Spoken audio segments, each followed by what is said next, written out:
está almacenando.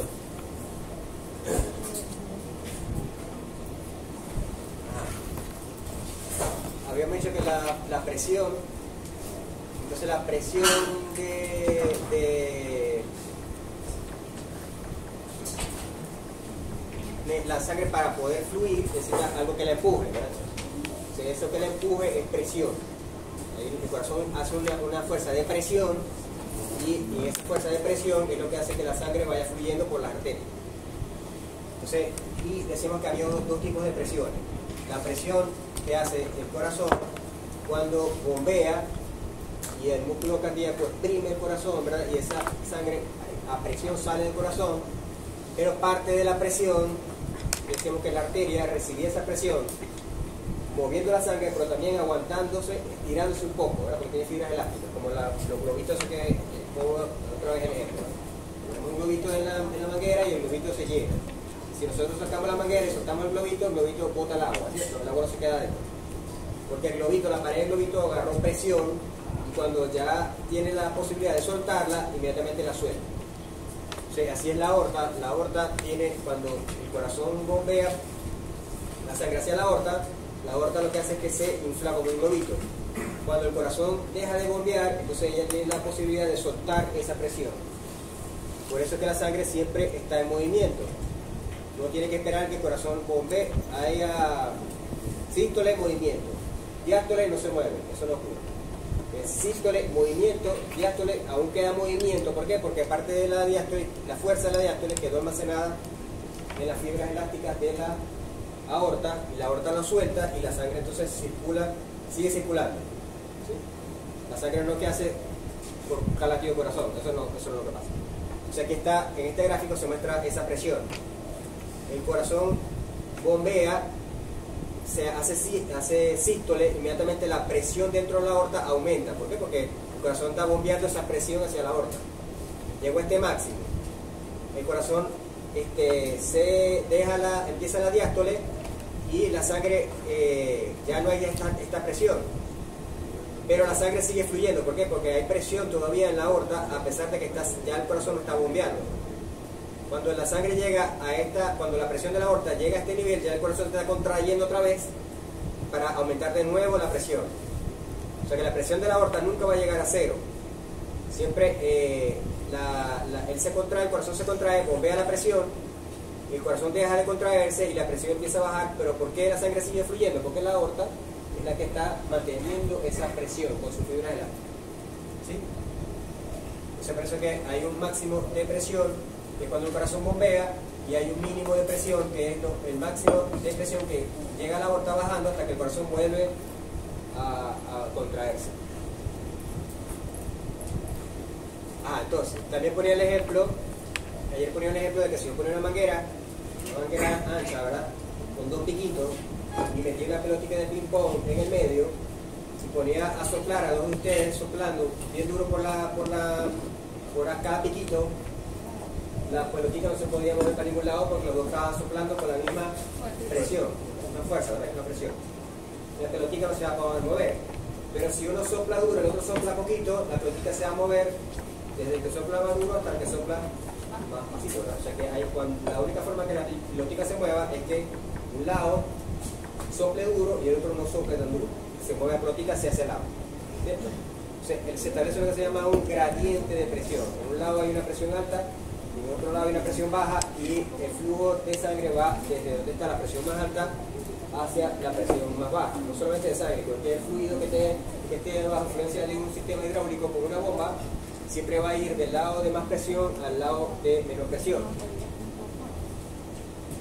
Entonces, en este tubito vemos una presión 1, que es la presión desde el inicio del circuito. Por ejemplo, podemos decir que el corazón está pegado aquí, y esta es la aorta, aquí está el corazón, obviamente aquí es donde está la más alta presión, y ya al final de la aorta va bajando la presión hasta el punto 2. O sea, esto sería un circuito de una arteria, donde aquí estaría la presión inicial y aquí la presión final. Entonces tenemos una presión inicial y una presión final. Hay una diferencia de presión, que es lo que estamos llamando gradiente. Entonces, en este caso es cuando aquí está soplando un estudiante aquí a 100 milímetros de mercurio y el otro estudiante está soplando a 100 milímetros de mercurio y tengo la pelotica ping-pong aquí al lado. ¿Para dónde se mueve? A ningún lado, ¿verdad? Aquí dice 0, la diferencia de presión es 0 y por lo tanto no hay flujo. En este caso, fíjense, aquí este sopla a 100 milímetros de mercurio y este sopla a 75.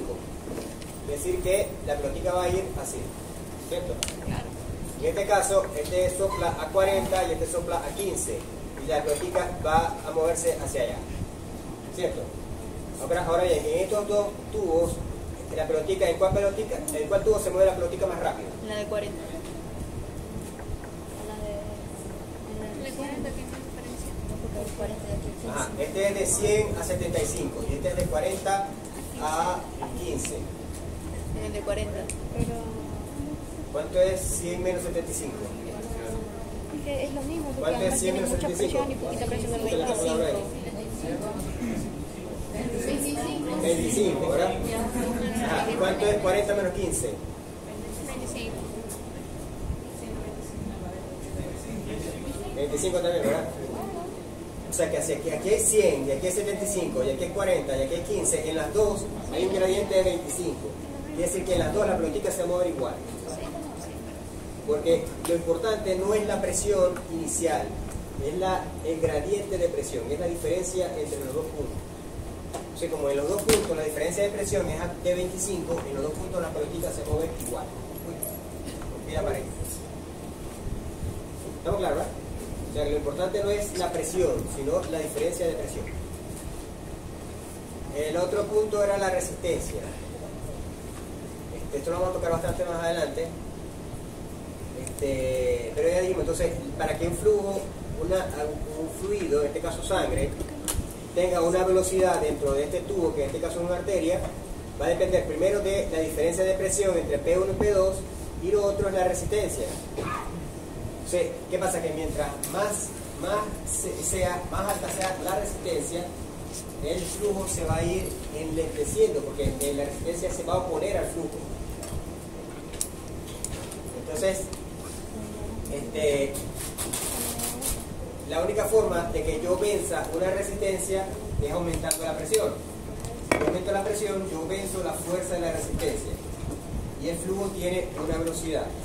Pero si la resistencia, si la presión es igual y aumento la resistencia, la velocidad disminuye.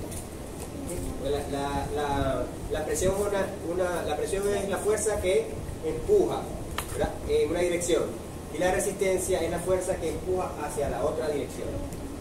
Cuando hay un equilibrio entre los dos, la pelotica no se mueve. Si hay un equilibrio entre la presión y la resistencia, no hay movimiento para ningún lado. ¿Qué tiene que ser? La presión tiene que ser por encima de la resistencia. La presión sobrepasa la resistencia y hay movimiento en el conducto, en este caso en la sangre.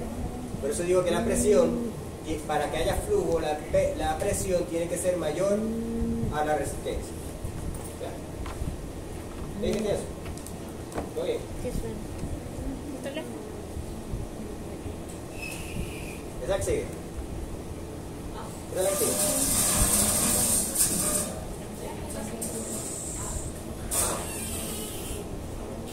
Bueno, entonces estamos lo que acabo de decir, ¿verdad? La fuerza que impulsa es la presión y la fuerza en contra es la resistencia. Entonces, esto quiere decir que si nosotros hacemos una ecuación con estas dos fuerzas, con las tres, o sea, con el flujo, con la presión y con la resistencia, la ecuación quedaría así. ¿Por qué yo pongo la presión arriba y la resistencia abajo? Cuando yo hago una división o una fracción, siempre el lado de arriba se multiplica y el lado de abajo divide. O sea, esto sería, mientras este del lado de arriba aumenta, este lado también aumenta. O sea, cuando veo una ecuación así, siempre que este lado, el del lado que está arriba, aumenta, el de este lado del igual también aumenta. Y si este lado, que es el lado de abajo, aumenta, este lado del igual disminuye. Tiene lógica, ¿verdad? Si yo digo que si la presión aumenta, quiere decir que el flujo también aumenta. Si yo aumento la presión, el flujo la sangre va a ir más rápido, ¿verdad? Ahora, si la resistencia aumenta, el flujo va a ir más rápido. No, Lo contrario. Por eso es que les estoy diciendo, cuando algo está arriba, es lo que se llama directamente proporcional. O sea que la ecuación, cuando aumenta la presión, la variación de la presión es directamente proporcional al flujo. Mientras que la variación de la resistencia es inversamente proporcional al flujo. Si sube la presión, sube el flujo. Si sube la resistencia, baja el flujo. Y aquí está resumida en la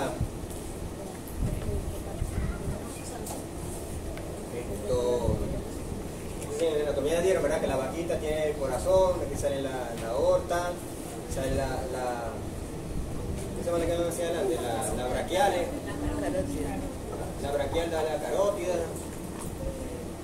y después van aquí va la aorta torácica, y después se divide la aorta lumbar, y después da la ilíaca, que se divide.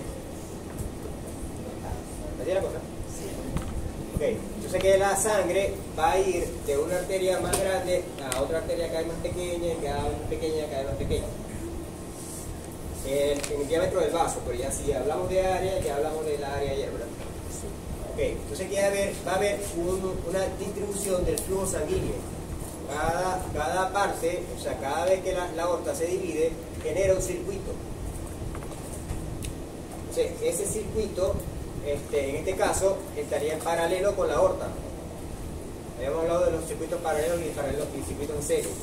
¿Qué decíamos de los circuitos paralelos? Que era la forma más fácil de distribución de la sangre, porque podíamos tener un vaso más grueso, con un diámetro mayor, a los circuitos que le hacía falta más sangre, y un vaso con un diámetro menor para los circuitos que necesitaban menos sangre. Entonces, básicamente existen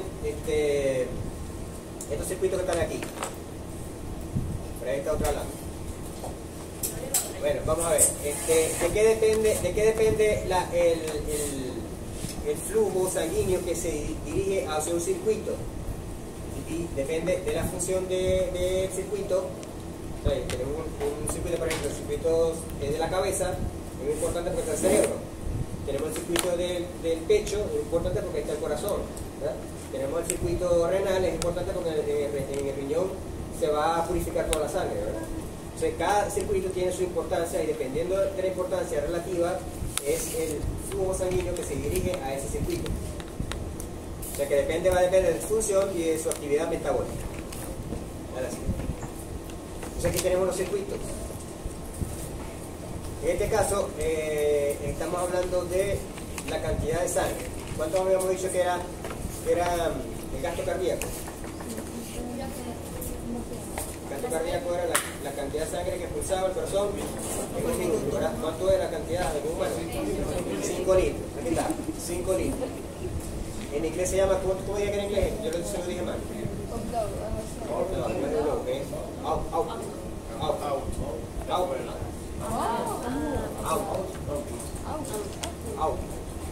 Por eso que esta es la traducción mal.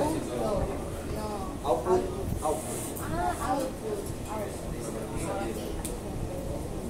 ¿Cómo se llama? ¿Alguien sabe inglés?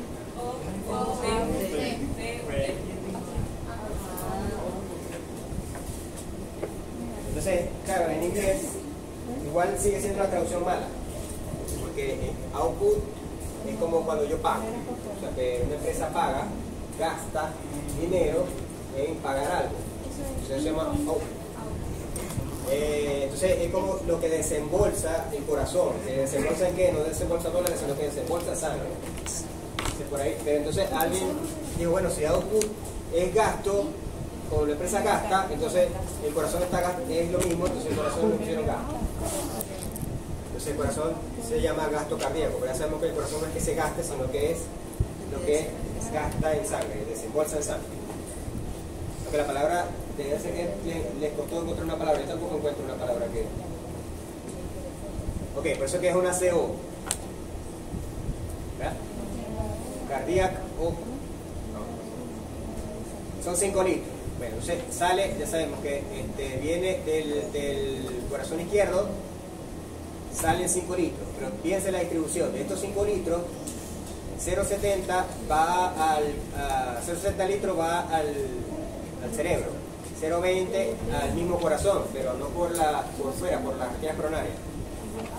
1,35 litros por minuto va al hígado, 1 litro va al riñón, 1,5 litros va al músculo, 0,25 va a la piel y 0,45 a los huesos y músculos.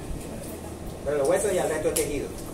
O sea que hay una distribución del flujo sanguíneo, en este caso el gasto cardíaco, se distribuye y va a depender la cantidad de sangre que va a recibir el circuito, va a depender entonces de la importancia que tenga ese circuito para la vida. No les voy a preguntar cuánto es cada cosa, pero sí es importante que ustedes sepan que eso puede variar. O sea, no es que generalmente hay circuitos que en determinado momento van a recibir menos y otros que van a recibir más.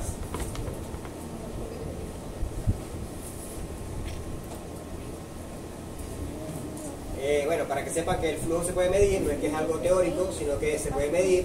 Hay un sistema de ultrasonido Doppler que tiene colores y pueden medir la cantidad de sangre que está pasando por un circuito. Eso para que sepan que no es invento mío. Ok,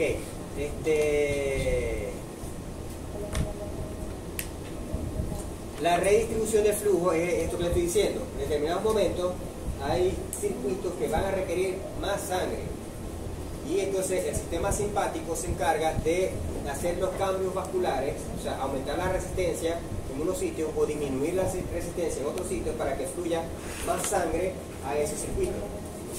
Baja la circulación a uno y le suba a los otros. ¿Cuáles son las posibles causas, las causas más comunes que pueden ocasionar que haya una redistribución de ese flujo? El ejercicio es una muy importante que podemos hacer ya directamente. Entonces salimos todos corriendo y vamos a dar una vuelta a todo nos movemos aquí y nos vamos a medir el flujo. Ya todos llegamos todos cansados aquí y nuestro cuerpo ha redistribuido el flujo. El embarazo también y algunas enfermedades también hacen que haya cambio de flujo y en ocasiones en algunas partes de edema. Hay una redistribución de flujo aquí. Esta redistribución muchas veces es relativa o absoluta. Quiere decir relativa, que es dependiendo de la cantidad de sangre que le sube a él y le baja a otro. Eso es relativo. ¿Ya?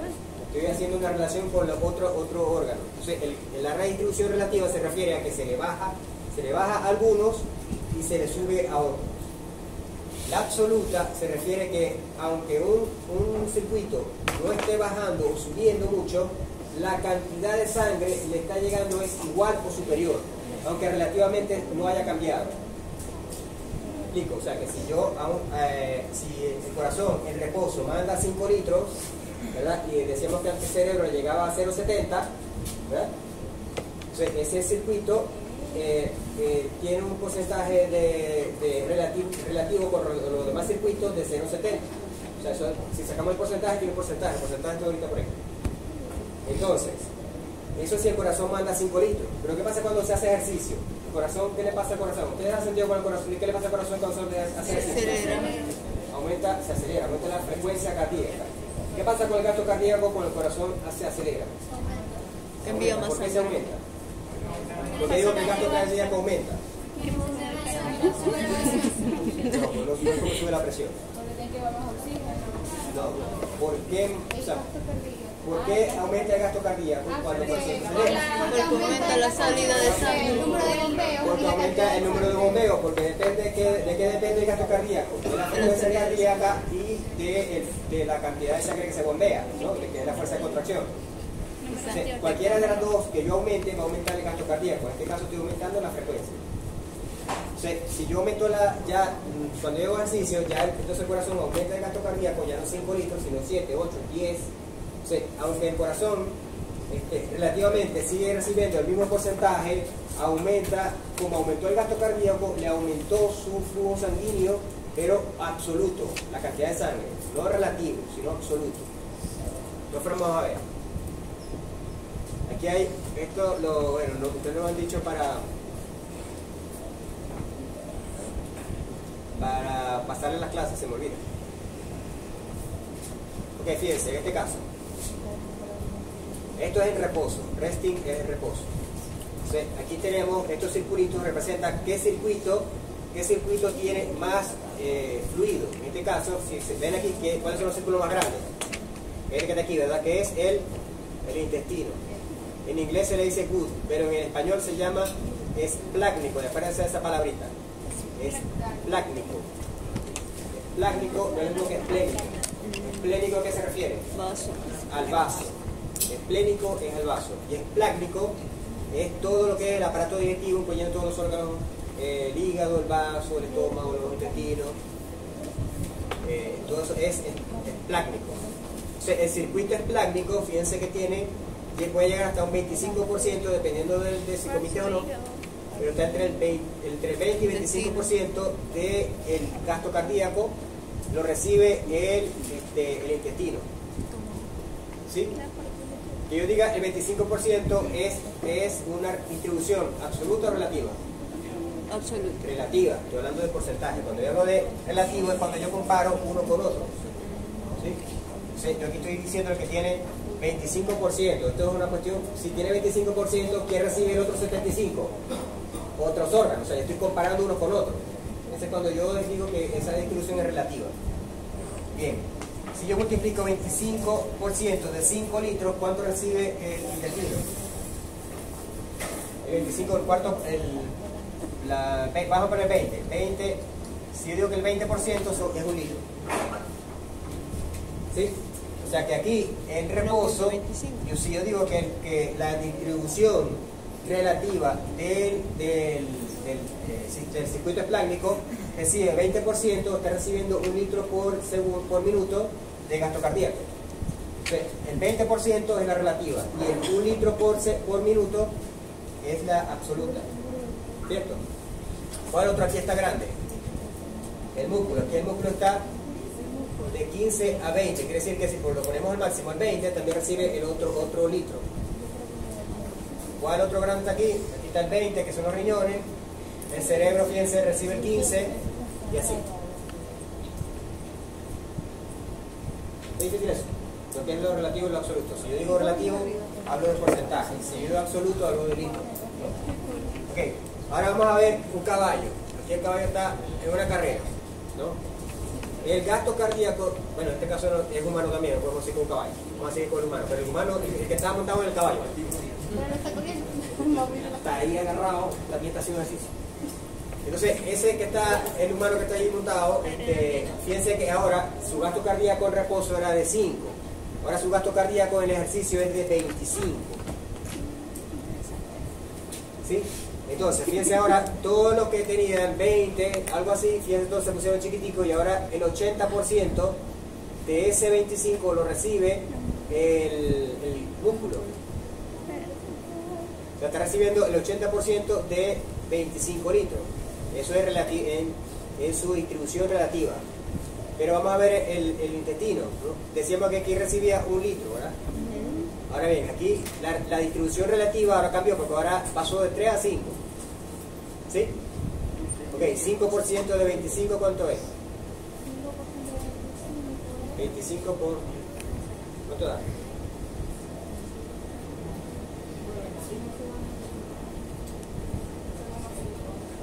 25 por 0.05.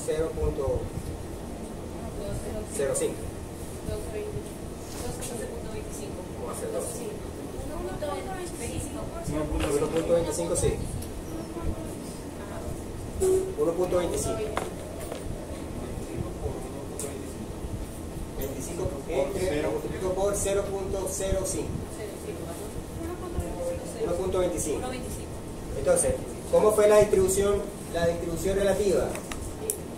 Bajó de 20 a 5, ¿cierto?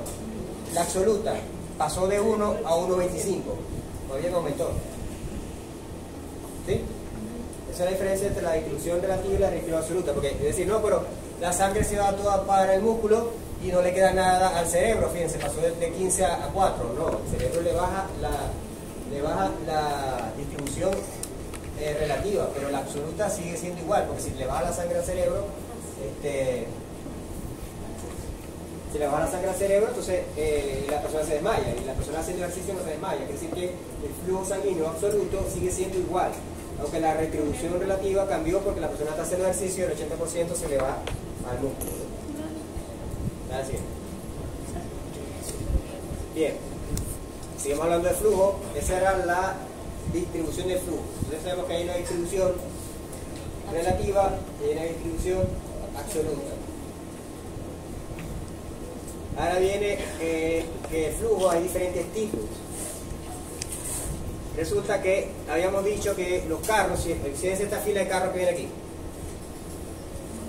¿qué pasa? Que los carros que están más pegados a la pared, como este que está chocando con la pared, después choca este que está chocando con la pared, así, esos carros,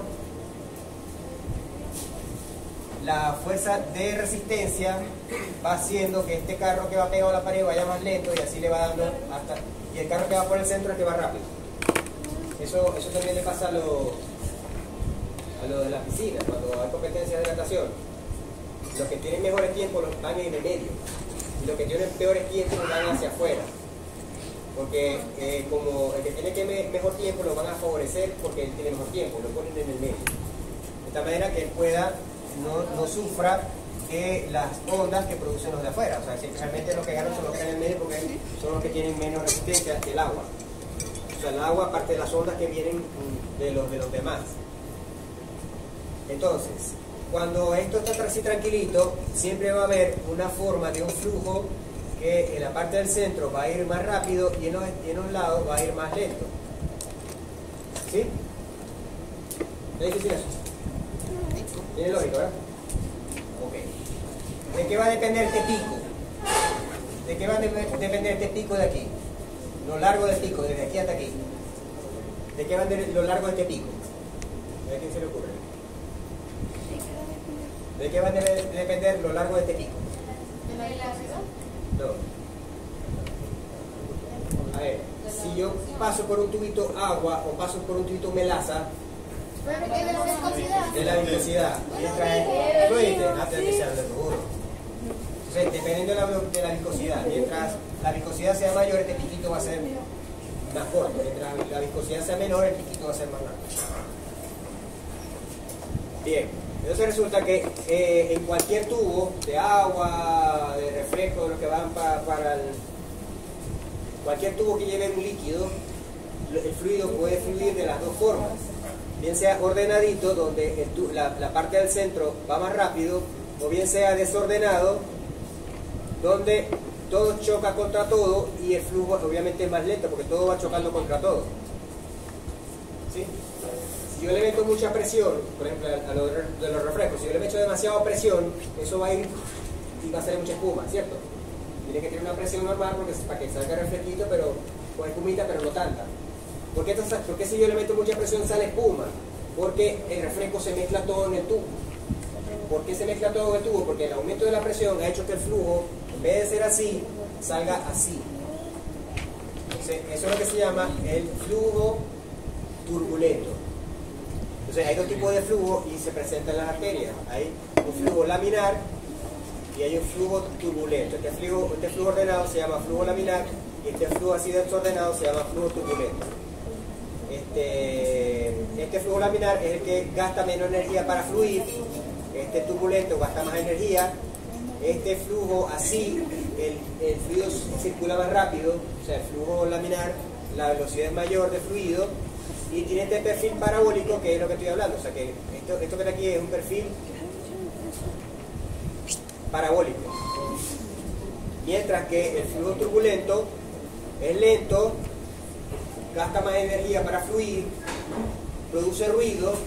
Este no produce ruido, en cambio este sí produce ruido. Nosotros vamos a beneficiar de ese ruido y vamos a ver por qué. Y no produce, como no hay ninguna partícula en el centro que viaje más rápido, no tiene esta punta aquí parabólica, sino que el flujo es recto, o sea, no tiene sin esa parte parabólica, es recto. ¿Estamos claros, verdad? Eso tampoco tiene complicación. Flujo turbulento y flujo laminar. Okay. Le decía que nosotros nos aprovechábamos muchas veces del flujo turbulento y y uno de que nos aprovechamos para medir la tensión arterial o la presión arterial. A veces que no dicen tensión, no dicen presión. Vamos a ver que algunos debería ser llamarse más presión, pero bueno, si le siguen diciendo tensión. Más, el aparato se llama tensiómetro, o sea que no se llama presiómetro. O sea que por un lado, algunos dicen no, que no se puede llamar presión a la tensión, porque tensión es una cosa y presión es otra cosa. Entonces, ¿por qué se llama eso tensiómetro y no se llama presiómetro? Eso lo dijo, ¿quién fue? Pero que vino, ¿cómo se llama? Que vino como ayer. Rangers, él lo dijo. Yo le digo a Anderson, entonces lo busqué como Anderson. Yo lo busqué como Anderson y no era Rangers. Ok. Entonces, entonces por ahí no vamos a pelear. O sea, ¿por qué la tensión usa el flujo turbulento? Cuando la sangre va por una arteria, que la arteria que se usa en este caso para medir la tensión es la braquial, como la que va por aquí. Cuando la sangre va por esa arteria, va en forma laminar, porque ahí no hay nada que le haga que el flujo sea turbulento. La sangre va tranquilita por su arteria, ¿verdad? ¿Qué pasa? Que venimos y le metemos el tensiómetro va y aprieta la arteria y comprime y evita el flujo de sangre por la arteria, lo detiene. Entonces nosotros empezamos a abrir poco a poco el tensiómetro, la perita, ¿verdad? Empieza a abrir, entonces el medio de tensión aquí, imagínense. Hasta que se aprieta muy duro, después lo van soltando, ¿verdad? Llega un momento en que empieza como a latir. Entonces ese latir no es el corazón, es flujo turbulento. Cuando nosotros abrimos un canalito en la arteria, empieza a salir sangre, pero la sangre, como no tiene una vía libre, sino que es un poquitico, sale en forma turbulenta. ¿Y qué pasa con la turbulencia? Suena. Entonces cuando la turbulencia sale, suena, es el primer pum que oímos cuando estamos midiendo la tensión. Entonces empieza pum, pum, pum, pum, pum. Mientras está abriendo, sigue habiendo turbulencia. ¿Cuándo se para? ¿Cuándo es el último pum? Cuando ya la arteria se abrió completamente y ya no hay ruido porque ya no hay turbulencia. Entonces hay ruido, pum, pum, pum, mientras esté abriendo turbulencia en la arteria a medida que se va abriendo el tensiómetro. Entonces, ¿qué pasa? Que eso se mide. La primera vez que pasa, que suena el ruido, coincide con la máxima presión de la sangre. Y la última vez que suena el ruido coincide con la mínima presión de la sangre, lo que hemos hablado con la aorta, ¿verdad? Hay una presión más alta, la presión se va bajando a medida que la aorta va soltando la presión acumulada y después vuelve a latir el corazón y vuelve a subir. Hay un mínimo y un máximo. Esos dos ruidos coinciden con por eso que se mide la tensión así. ¿Qué pasa? Que si hay algo en la arteria viene sanita, ¿verdad? Sin ningún tipo de alteración en el endotelio. La sangre pasa con flujo laminar. Pero si de pronto en el endotelio vascular, en la arteria, se presenta un policía acostado, cuando la sangre choca con el policía acostado, va a ser fluido turbulento, ¿verdad? Porque tenemos un obstáculo en el vaso sanguíneo, ¿sí? ¿Cuál puede ser ese obstáculo? Lo que se llama una placa aterosclerosa o arteriosclerosis. ¿Qué es la aterosclerosis? La aterosclerosis es cuando debajo del endotelio se acumula grasa. Y al acumularse grasa, se va como formando como un policía acostado, pero el policía acostado bajo de nosotros solamente en lo plano, ¿verdad? Pero como el vaso sanguíneo es redondo, el policía acostado se hace todo alrededor del vaso sanguíneo. Entonces, cuando la sangre pasa por ahí, así igual que los carros, y se vuelve turbulenta. Entonces, la arteriosclerosis es una forma de que la sangre se haga turbulenta, y a medida que se hace turbulenta, la sangre no funciona bien, porque entonces se empiezan a activar fenómenos de coagulación, hay trombo, ¿sí? Entonces, en la medida que la persona tenga placas en muchas arterias, empiezan los problemas cardíacos, los problemas vasculares. Es por eso que la gente, por ejemplo, los viejitos no podemos comer ya mucha grasa, comer requesón, comer leche descremada. ¿Por qué? Porque tenemos que evitar la formación de estas placas aterosclerosas. Y pueden empezar ustedes desde ahorita, ¿no? A evitar comer refresco, evitar comer galletas. Están ahí. Porque dice que la grasa, pero no, pero la glucosa también, la glucosa acumulada no se acumula como glucosa, se acumula como grasa. O sea, cuando esto como glucosa, no, que yo no como grasa, pero está comiendo galletas, ¿no? Porque las galletas no son grasas. O el refresco no es grasa. El azúcar se transforma en grasa. La glucosa. Ok. Entonces, cuando el flujo, porque fisiológicamente lo normal es que la sangre circule en forma laminar. Cuando la sangre circula en forma turbulenta, hay alteración del flujo sanguíneo. O sea, lo normal es que circule en forma laminar. Resulta que si la presión aumenta demasiado, pasa lo que estoy diciendo del sifón de refresco. Cuando ustedes van a echar refresco de un sifón o cerveza, ¿verdad? Sale cierta espuma, ¿verdad? Eso está calibrado para que salga esa espuma. Pero si la presión es demasiada en el circuito ese del sifón, le va a salir pura espuma. ¿Por qué le va a salir pura espuma? Porque ha circulado demasiado rápido el líquido por el tubo y se ha vuelto muy turbulento. Eso quiere decir que la presión hace que el fluido se haga turbulento. Entonces, la presión sanguínea, como ven aquí, si yo subo la presión sanguínea, el flujo laminar va a ir tranquilo, pero llega un momento en que la presión sanguínea es tal que toda la sangre se vuelve turbulenta. Entonces ahí tenemos otro problema para los hipertensos. Su abuelito que es hipertenso, deben saber, si la presión sube tanto que la sangre se le vuelve turbulenta por todos lados, pero sí se le vuelve turbulento en todos los vasos sanguíneos y puede empezar a ocasionar coágulos. O sea, la misma sangre, al ser turbulenta, se activa el proceso de coagulación y forman trombos que van circulando y llega al cerebro y le da un derrame. Fíjate. Ok. Esta fotico muy importante, ¿no? Fíjense. Es la función de las arterias musculares. Habíamos dicho que habían arterias elásticas y arterias musculares. Las arterias elásticas, ¿qué hacen? Acumulan presión y la sueltan, ¿verdad? Las arterias musculares, ¿qué hacen? Cambian el diámetro por las fibras musculares y cambian la resistencia. Al cambiar la resistencia, cambia el flujo. ¿Qué ven aquí?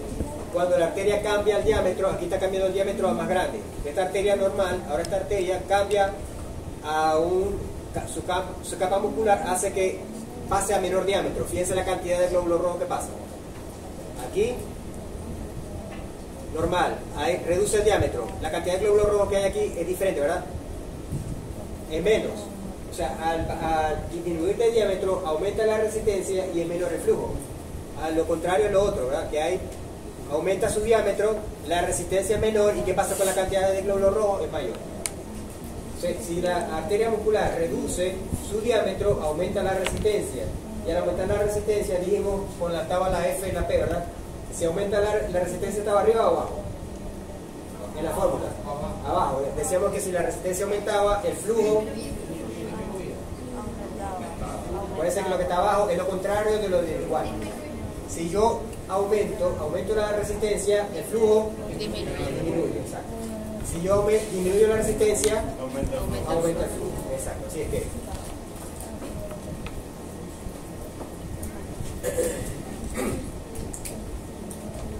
Bien.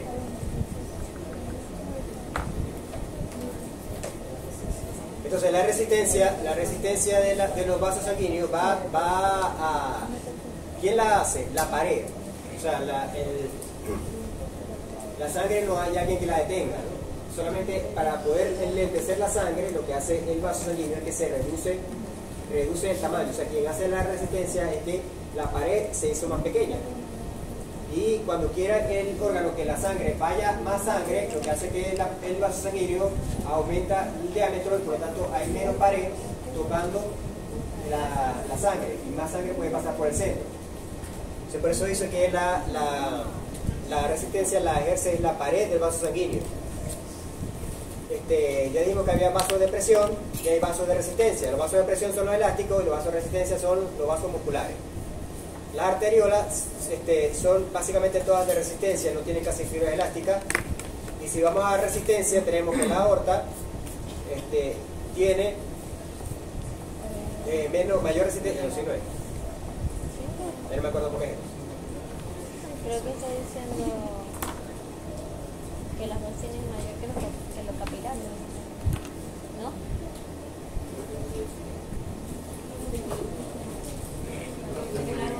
Pero la que tiene más diámetro serían los capilares, ¿no? En suma. Tendría menor resistencia. A ver, ¿qué hace aquí? La resistencia, de la resistencia total, de la resistencia periférica total, o sea, de todos los vasos sanguíneos que hacen resistencia, las arteriolas son las que tienen el 70% del papel para hacer resistencia. Las venas el 10% y las arterias el 20%, las arterias grandes.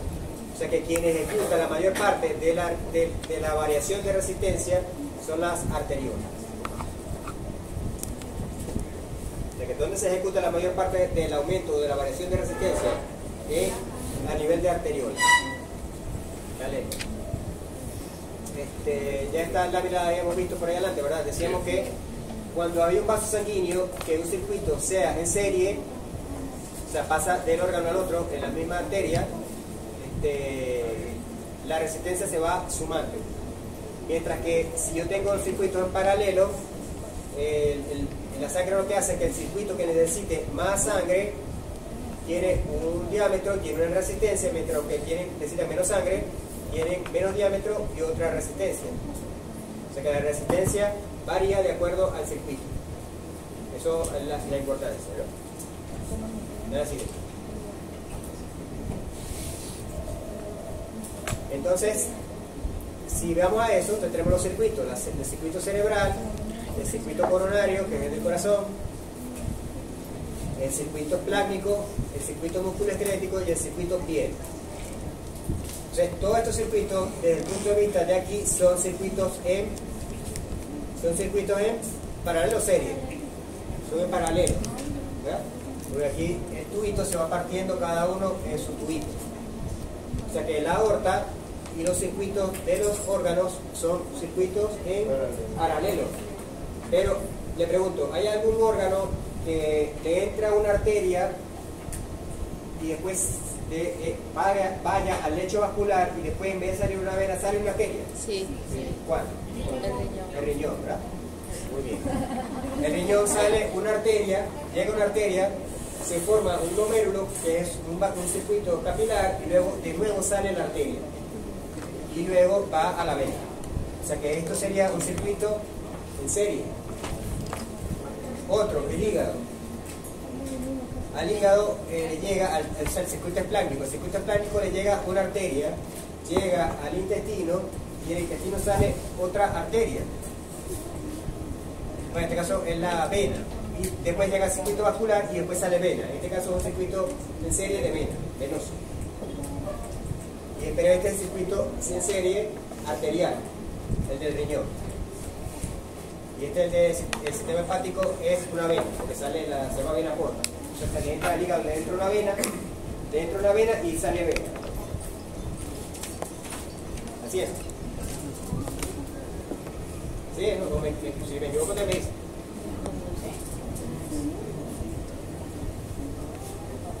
Esto está difícil. Aquí vamos a ver la ley de Posillul, del pocillo. El pocillul. Posillul, ¿cómo se pronunciará eso? Eso es francés, la ley de Posillul. La ley de Posillul es una ley de fluido también. Entonces, lo que habla es que la anterior que vimos era ¿cómo? Flujo es igual ¿a qué? Este Posillul lo que hace es que despeja esta R. Entonces, como ven aquí, la resistencia ahora es directamente de la presión sobre el flujo. O sea, eso quiere decir que la presión va a depender de la presión y el flujo. La resistencia que haya en un vaso sanguíneo, ¿no? Esto si quieren se lo leen por ahí, pero lo interesante de aquí, de esto es que estamos hablando que la resistencia, entonces ahora la presión también va a ejercer un efecto sobre la resistencia. Y que ahora este flujo lo estamos sacando de la ecuación. ¿Cómo es? Ok, fíjense. Entonces estamos hablando que el flujo va a depender, ya el flujo está dependiendo de la presión y la resistencia, ¿cierto? Ok, entonces vamos a ver la presión. Hay dos presiones, la presión inicial y la presión final. La presión inicial, ¿quién la da? El corazón. El corazón, ¿cierto? ¿Y la presión final, quién la da? La presión que hay en el circuito de acuerdo a las paredes de las arterias. ¿Sí? Pero quiere decir que de esta parte de la ecuación, esto de aquí viene de esta ecuación. Recuerden que se metan allá porque... Entonces, esto de aquí quiere decir que el flujo va a depender primero de la presión. Yo tengo la bomba prendida y eso quiere decir que va a haber flujo. Que mientras la bomba esté prendida va a haber flujo. ¿Y qué manda la bomba? Presión. Esta presión viene de dos partes. La presión inicial que viene del corazón y esta presión final que viene de las arterias cuando botan sus fibras elásticas se regresan. Okay. La resistencia viene de dos cosas. Ya hablamos de que la resistencia tiene que ver con el radio del vaso sanguíneo, con el diámetro. En este caso el radio es la mitad del diámetro, ¿verdad? O sea que un vaso sanguíneo que sea tiene menos radio, menos diámetro, tiene más resistencia, y uno que tenga mayor radio tiene menos resistencia. Pero también estamos ahora tomando en cuenta la longitud del vaso. O sea, un vaso sanguíneo que sea más largo tiene más resistencia, porque va a chocar mucho más tiempo la sangre con las paredes. ¿Y la viscosidad quién la da? La sangre. ¿Por qué parte de la sangre? Glóbulo rojo, ¿cómo se llama eso? Pero ¿cómo se llama cuando la cantidad de eritrocitos, cómo se llama? En relación con la sangre. Veremos. La relación porcentual entre los eritrocitos y el plasma.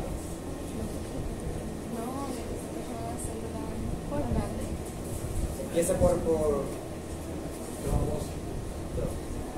H y termina por O.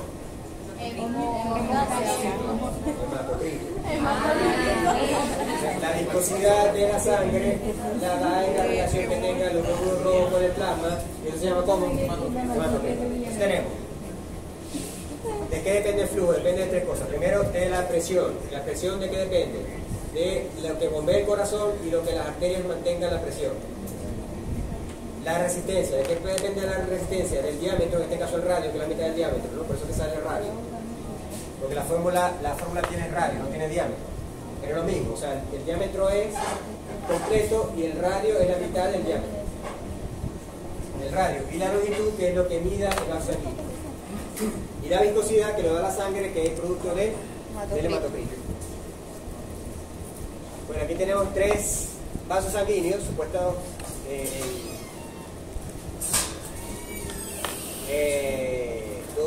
tres vasos sanguíneos en ejemplo, ¿no? Uno que llega hasta aquí, el B llega hasta aquí y el C es hasta aquí. Este gráfico lo que muestra es qué vasos sanguíneos tienen más resistencia. Ya estamos diciendo que la longitud va a depender, la resistencia va a depender de la longitud en función de que mientras más largo sea el vaso, más resistencia tiene un camino más largo.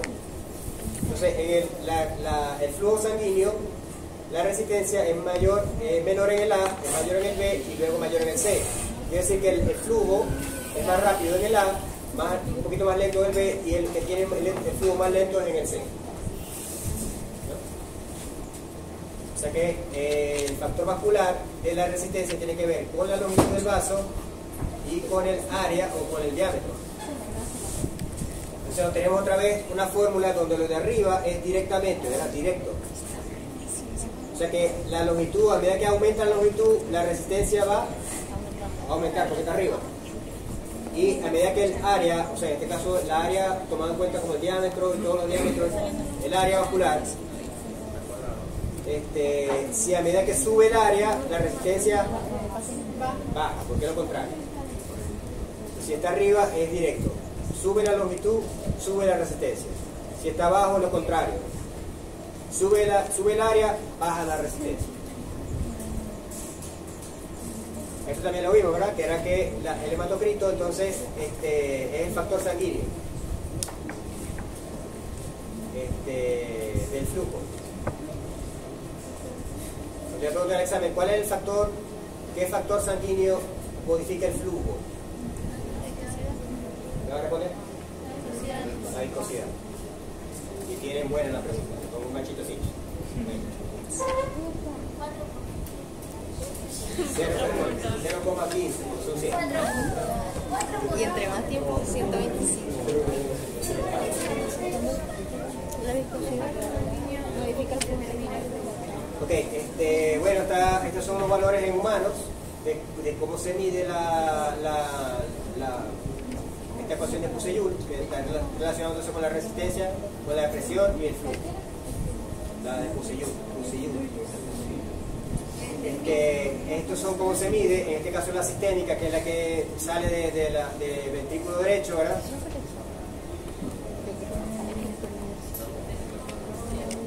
Nadie me corrige. Nadie está pidiendo suscripción y nadie me corrige que diga una burrada. ¿Qué dije? Entonces, ¿qué están haciendo aquí? Calentando la silla. Estoy diciendo que la sistémica se mide, es la presión que sale del ventrículo derecho, porque no me corrigen, no, es izquierdo. ¿Verdad?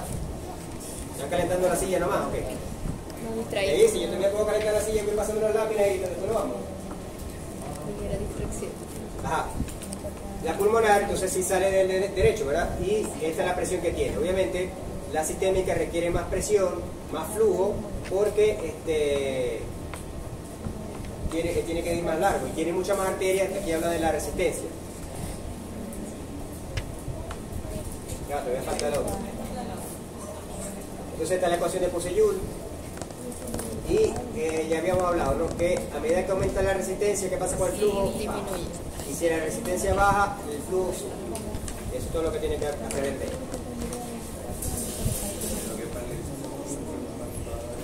Ok. Esto es un globito de los de payasito, ¿no? No crean que es un condón. Estoy poniéndole fotos de condones en la clase. Bien, este globito está aquí porque ya hemos hablado varias veces cuando se infla un globo, el globo, la fuerza con que yo soplo, ¿quién va a recibir esa fuerza? La pared, y la pared, como es elástica, se va a extender. Pero a medida que yo suelte el globito, la pared va a recuperar su forma, ¿cierto? O sea, la pared acumula la energía y cuando ella, la primera forma que ella tiene, o sea, la primera oportunidad que ella tenga de soltar esa energía, la va a soltar. O sea, yo soplo el globito, si yo soplo el globito o el condón y lo amarro, entonces él no tiene forma de salirse del aire y entonces siempre que se va a quedar inflado y esa energía se va a quedar ahí permanentemente. Bien, esa energía que acumulan los cilindros elásticos es la que habla la ley de Laplace.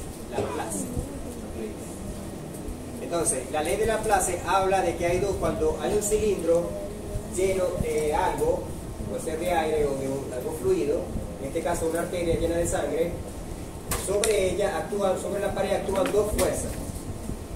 Una pared que trata de abrir el vaso, que es la presión que tiene el líquido que va por ella, o el aire. Esa presión que hace, trata de abrir el vaso, ¿cierto? Y hay otra presión que trata de cerrar el vaso. ¿Dónde está esa presión? En la pared. O sea que la presión la tiene el líquido que va por dentro de la pared. Y la tensión la tiene la pared porque es la fuerza que tiende a vencer la presión. ¿Cierto? ¿Hay que decir eso? La presión la tiene el líquido, que es esta flechita que está así como una rueda. La presión la tiene el líquido que va por el centro. Y ya ese líquido hace una presión para que la pared se abra. ¿Verdad? Pero como en la pared hay fibra elástica, esa energía lo que está tratando es de cerrar el vaso. Entonces tiene que haber, para que haya un flujo de lo que vaya por dentro del tubo, tiene que haber un equilibrio entre lo que lo abra y lo que lo cierra. Porque si gana lo que abre, ¿qué pasa? Que el vaso se va a ir abriendo hasta que se explote. Y si gana lo que cierra, ¿qué va a pasar? Se va a cerrar, cerrar, cerrar hasta que no pasa nada. Entonces, un tubo elástico que tiene un fluido, hay un equilibrio entre las dos fuerzas, entre el que lo abra y el que lo cierra. De tal manera que el tubo se mantenga una cantidad abierta y el fluido pase. Eso es lo que habla la ley de Laplace. Entonces, en este caso, la fuerza que abre, si estamos hablando de sangre, la fuerza que abre la arteria es la fuerza que trae la sangre, ¿verdad? La presión que trae la sangre. ¿De dónde viene esa presión? Del corazón y de la arteria cuando vino más allá. Entonces, y esa presión también, la sangre cuando contacta entonces las paredes, le transmite esa presión a la pared. O sea, es una presión transmural. O sea, la presión se va transmitiendo por todo el tubo. Y la fuerza que la tiende a cerrar es la tensión. O sea, cuando se habla de la ley de Laplace, tenemos tensión, que es la que trata de cerrar el vaso, y presión, que es la que abre el vaso.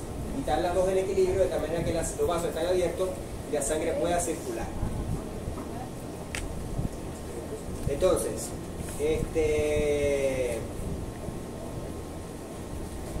la aorta, por ejemplo, tiene una presión sobre la pared y tiene una presión sobre la pared y tiene una gran cantidad de fibras elásticas. Esto quiere decir que la presión que la aorta ejerce sobre la pared tiene que ser de mucha fuerza por la cantidad de fibra elástica que tiene. Entonces, fíjense, la aorta tiene que tener, la presión de la aorta debe ser bastante alta para mantenerse abierta. Ahora vamos a ver los capilares. Los capilares tienen una presión de 25 y apenas miden 3 micras.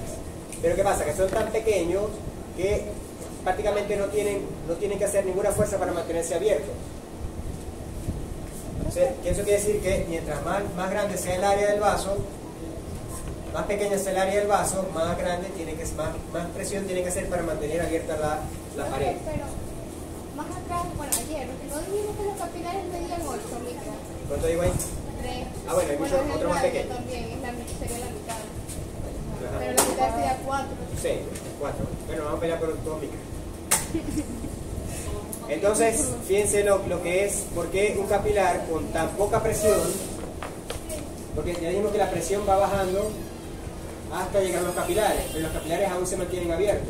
Entonces, eso quiere decir que el capilar con esa presión que tiene, él se puede mantener abierto, con esa presión que tiene, pero si le metemos tan baja presión a la aorta se va a cerrar. Eso es lo que se llama la presión crítica de cierre. La presión crítica de cierre es la mínima presión arterial que debe tener un vaso sanguíneo para mantenerse abierto y vencer la fuerza de tensión. Si ven aquí la línea esta azul, es la fuerza en la cual un vaso sanguíneo se mantiene abierto. Aquí estamos en 80, lo normal sería entre 80 y 120, ¿verdad? Aquí estaría el vaso abierto normal. Pero si la persona tiene un accidente, ¿verdad? Un accidente de tránsito y se corta una pierna, yo no veo a todos, se empieza a salir la sangre por la pierna. Ahora, ¿qué va a pasar? La presión sanguínea va a ir bajando porque la sangre se va escapando. Entonces ya la presión sanguínea va a ir bajando. ¿Cuándo se va a cerrar el vaso sanguíneo? Cuando llegue a cero la presión, no. Ya la tensión de la pared ha vencido mucho antes, ha vencido la presión y el vaso sanguíneo se ha cerrado. ¿Cuáles son los primeros vasos sanguíneos que se cierran? Los más pequeños. A medida que va bajando la presión arterial, los vasos sanguíneos más pequeños se van cerrando. Por eso que la persona antes de morirse se desmaya. ¿Por qué antes de la persona antes de morirse se desmaya? Porque lo primero que se cierran son los vasos capilares del cerebro. Se le cierra el oxígeno al cerebro, él se desmaya, pero aún hay sangre, el corazón está latiendo, él está vivo, pero llega un momento en que ya los vasos sanguíneos del corazón también se cierran porque ya venció la tensión a la presión y entonces el corazón deja de recibir oxígeno y se muere.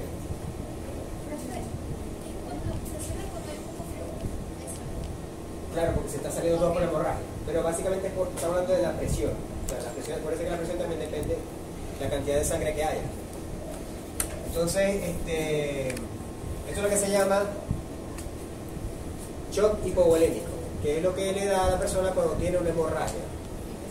Cuando le da una hemorragia a una persona, entra un shock hipovolémico, que lo que hace es tratar, el cuerpo lo que hace es tratar, como baja tanto el volumen de sangre, lo que hace es tratar de disminuir aumentar la resistencia de los órganos que ya no sirven, o sea que son menos importantes, como el músculo, y tratar de aumentar la cantidad de sangre de los órganos que mantienen vivo el cuerpo, como el corazón y el cerebro. O sea, en un shock hipovolémico lo primero que hace es la gente ponerse pálida, porque se le está negando la sangre a la piel. Y tratando de aumentar la cantidad de sangre que le llega al cerebro y a los pulmones y al corazón. Pero si la presión sanguínea sigue bajando, ya hasta esos vasos sanguíneos no van a poder, porque ya la tensión va a poder sobre la tensión y el vaso sanguíneo se va a cerrar. Aun cuando haya presión sanguínea, el vaso sanguíneo se cierra y ya no circula sangre. Eso es lo que se llama shock hipovolémico. Y la presión crítica de cierre es esa presión en la cual el vaso sanguíneo se cierra. Esto quiere decir que aquí a 20 todavía hay presión arterial, 20 todavía hay presión, pero ya el vaso sanguíneo, muchos vasos sanguíneos ya se cerraron y ya no circula sangre por ahí.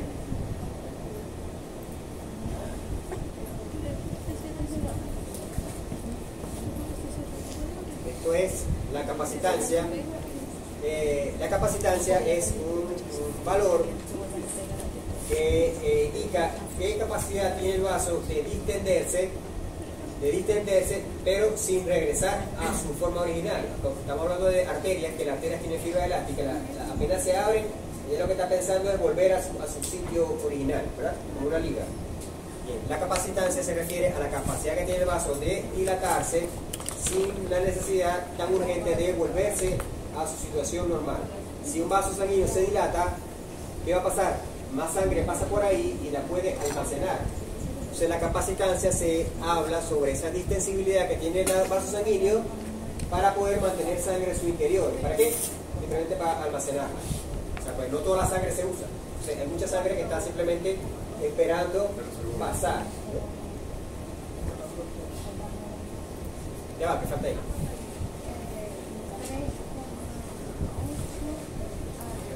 Entonces vemos aquí cuál es la presión que puede mantener un vaso sanguíneo. En la arteria, obviamente, si uno le da presión a la arteria lo que hace es que se distiende, pero no acumula volumen. En cambio, en la vena, la presión que uno le ponga lo que hace es que se distiende y acumula volumen. La arteria no acumula volumen, sino acumula presión. En cambio, la vena acumula volumen, porque ya se distiende, pero no tiene esa necesidad de volver a su sitio original. Por eso es que aquí, fíjense que al meterle presión a una vena, la vena simplemente aguanta la presión que acumulando el volumen. Que mientras sube el volumen. En cambio, la arteria, ¿qué hace? La arteria, uno le mete presión y no acumula volumen, sino acumula la presión. Y peores son las arterias de los viejos, porque las arterias de los viejos ni siquiera se distienden.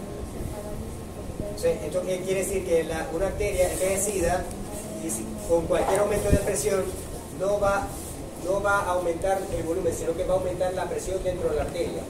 Entonces el viejito se hace hipertenso. Ay, tengo 180 de tensión, es normal entonces. ¿Qué más decíamos?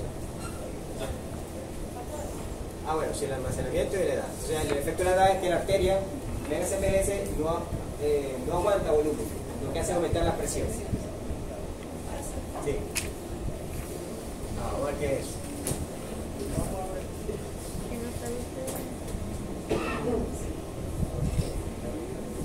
Ajá, esto ya también Manu se lo dijo, ¿verdad? ¿Cómo se llama esta ley? ¿Cómo? La clase no era. La presión arterial. Esta es la ley de Pascal. La ley de Pascal es la que dice que cuando más alto esté un cilindro con agua, la de arriba. Creo que tengo la preparadora aquí que me auxilia.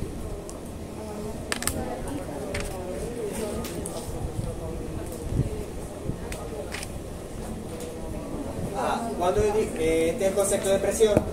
Presión es una fuerza ejercida sobre una superficie. Presión es una fuerza ejercida sobre una superficie. por ejemplo, si yo quiero que este mueble se mueva, yo tengo que ejercer una fuerza y el resultado de esa fuerza es que el mueble se mueva. Entonces, pero la fuerza, no, el tipo para poder mover el mueble no lo puede hacer desde lejito, ¿verdad? Tiene que ejecutar la presión sobre la superficie. Por eso se dice que la presión es una fuerza ejercida sobre una superficie para ejercer un trabajo. Entonces, toda la superficie que recibe una fuerza está recibiendo presión. Bien, en el caso de la sangre, ¿quién ejerce esa presión? Es la sangre, ejerce esa presión sobre los vasos sanguíneos, ¿verdad? Cuando a medida que va pasando la presión, ella va empujando las paredes de los vasos sanguíneos hacia afuera. Y esa presión va recibiendo un nombre de acuerdo al vaso. Eso es lógico, ¿verdad? Si la presión yo la voy a medir en una arteria, se llama, ¿cómo? Presión arterial. Presión arterial. Si la presión la voy a medir en un capilar, se llama presión capilar. Si la voy a medir en una vena, la que se mide es la presión capilar, la presión arterial. Aunque dijimos que no debería llamarse presión sino tensión, pero entonces porque se llama tensión, entonces esta línea que está aquí representa la presión de todo el sistema. O sea, cuando está en la arteria se llama presión arterial, cuando está en la capilar se llama presión capilar, y cuando está en la vena se llama presión venosa. En todo caso es una fuerza que ejerce la sangre sobre la pared. Entonces, aquí tenemos la aorta, las arterias grandes y las arterias pequeñas. Fíjense qué pasa aquí. La presión, básicamente en la aorta y en las grandes arterias se mantiene. Pero no se mantiene, sino que hace esto. ¿Por qué hace esto?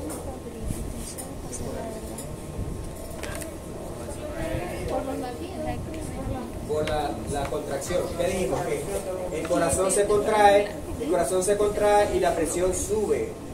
El corazón hace diástole y la presión baja, pero baja hasta cero. No baja hasta cero, va bajando poco a poco, porque esa presión ¿quién no deja que baje a cero? La misma aorta que va soltando presión que acumuló en la... Después que llegó aquí, el corazón vuelve a hacer sístole y vuelve a subir. Diástole vuelve a bajar. Sístole vuelve a subir. Se está subiendo y bajando. Pero si dividimos esto entre esto, nos va a dar un promedio, entonces decimos que esta es la presión media. O sea, esta rayita sería la diferencia entre esta y esta. ¿Y cuando cae? Entonces esto es muy importante. Vamos en la aorta, fíjense que no cae, ¿no? Vamos en las grandes arterias, como la que donde se toma la tensión. Aquí, la braquial. Ahí la tensión todavía no cae. Pero la tensión todavía se mantiene la tensión que viene del corazón.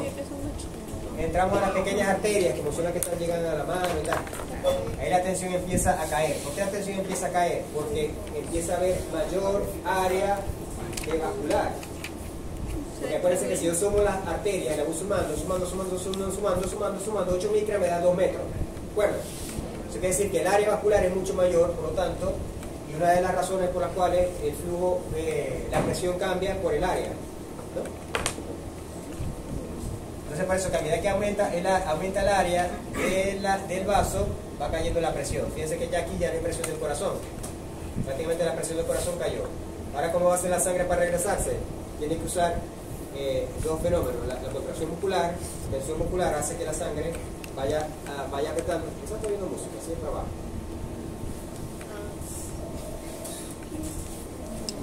Como ya estoy viendo música.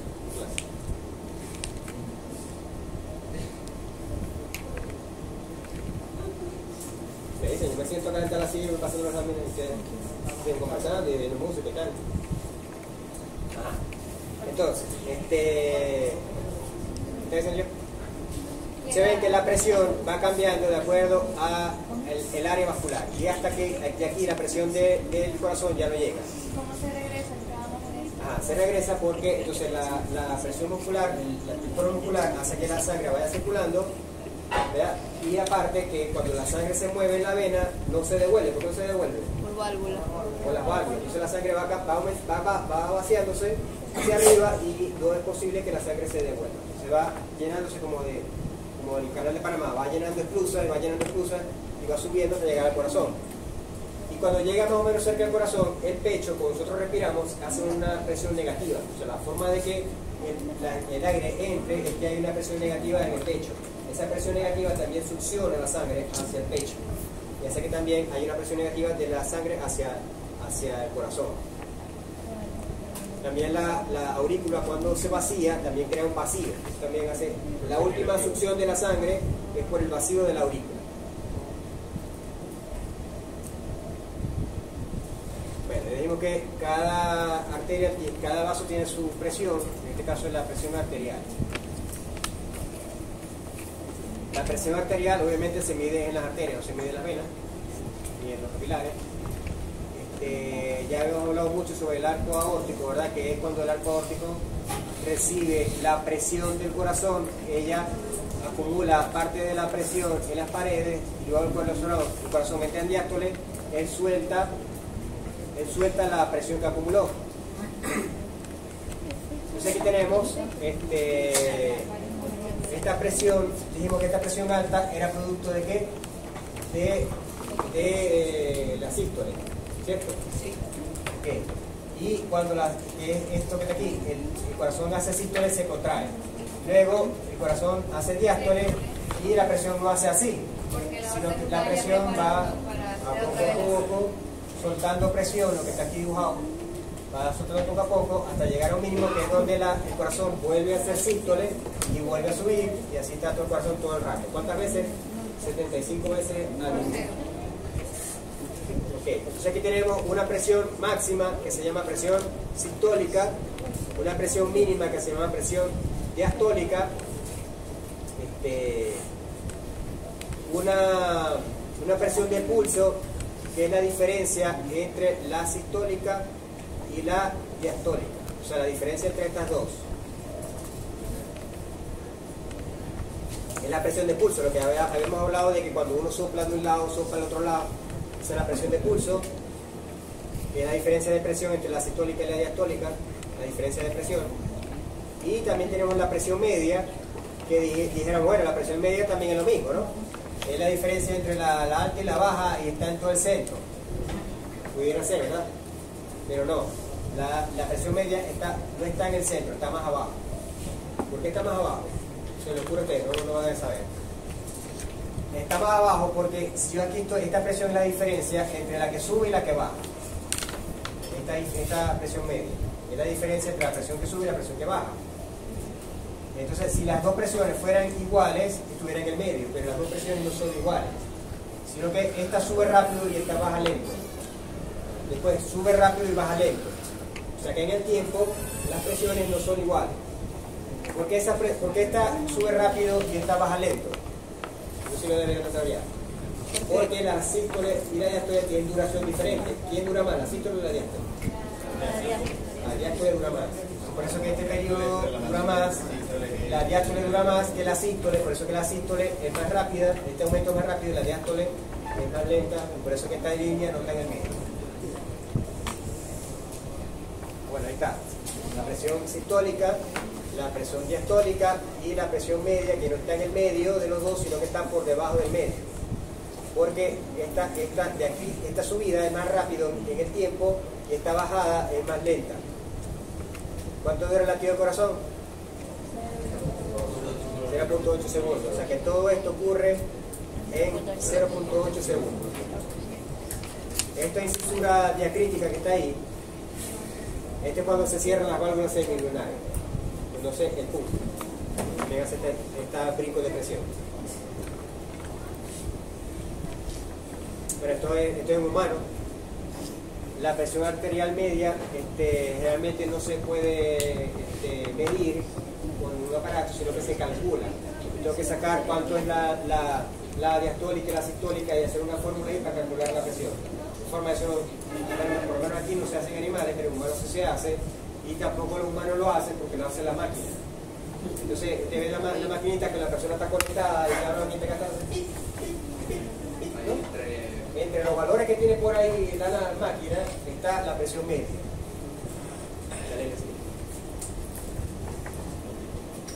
Entonces la presión arterial media debe estar entre 90 y 100. El diferencial de pulso es entre la máxima y la mínima. Pero bueno, esto es el humano. Pero lo que ustedes deben saber es que la presión arterial es un factor importante. ¿Por qué? Porque va a decir la cantidad o cuánto flujo puede pasar por las arterias. Tiene que haber un mínimo de presión, mínimo de presión para que los vasos se queden sanguíneos y se mantengan abiertos. Por eso que la persona cuando le da la pálida, ¿no? Que le bajó la tensión, ¿qué pasó?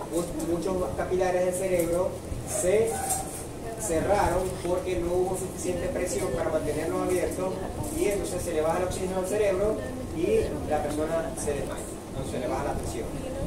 Y el aumento de la tensión también es peligroso porque empieza el flujo turbulento, puede provocar trombos y aparte si hay debilidades de las paredes, puede romper esas paredes y producir derrames en los diferentes órganos. Lo peor es que sea un derrame en el cerebro o en el corazón. Bueno, aquí ven la presión sanguínea de los perros. En los perros está la sistólica de 90 a 140, la diastólica está entre 50 y 80. O sea que un perro puede tener 90 a 50 de tensión. Y está el perro, ¿verdad? También la atención al perro. Lo ven aquí. A los que van a dedicarse a la veterinaria por ser médicos, no los que van a poner vacunas, limpiar oídos y eso no es lo mismo. Solamente miren aquí los que van a ser médicos. Aquí ven cómo se le mide la tensión a un perro. Aquí cómo se le mide la tensión a un caballo, que es en la cola. Y esta es la tensión de los caballos. De 118 a 74. Porque es una forma más, ¿cómo se llama la palabra? Accesible de una arteria.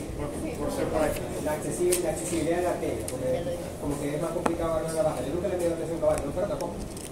Porque yo me dedico a la medicina, sino a la reproducción. Pero yo veo muchos aquí con uniforme que supongo que se piensan dedicar a la medicina, a poner vacunas, es decir.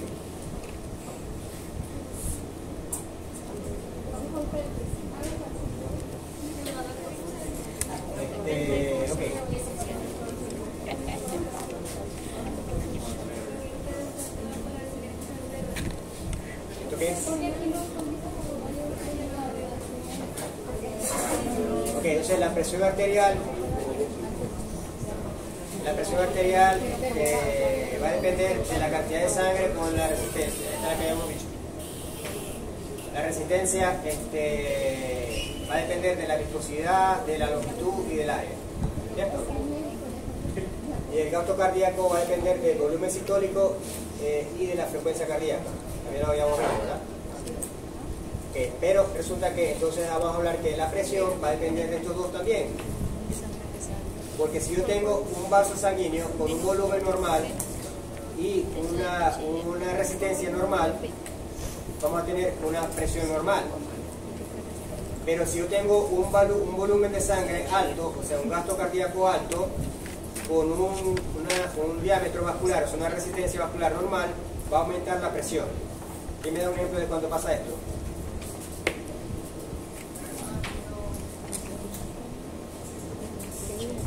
Gasto cardíaco aumentado con resistencia vascular normal.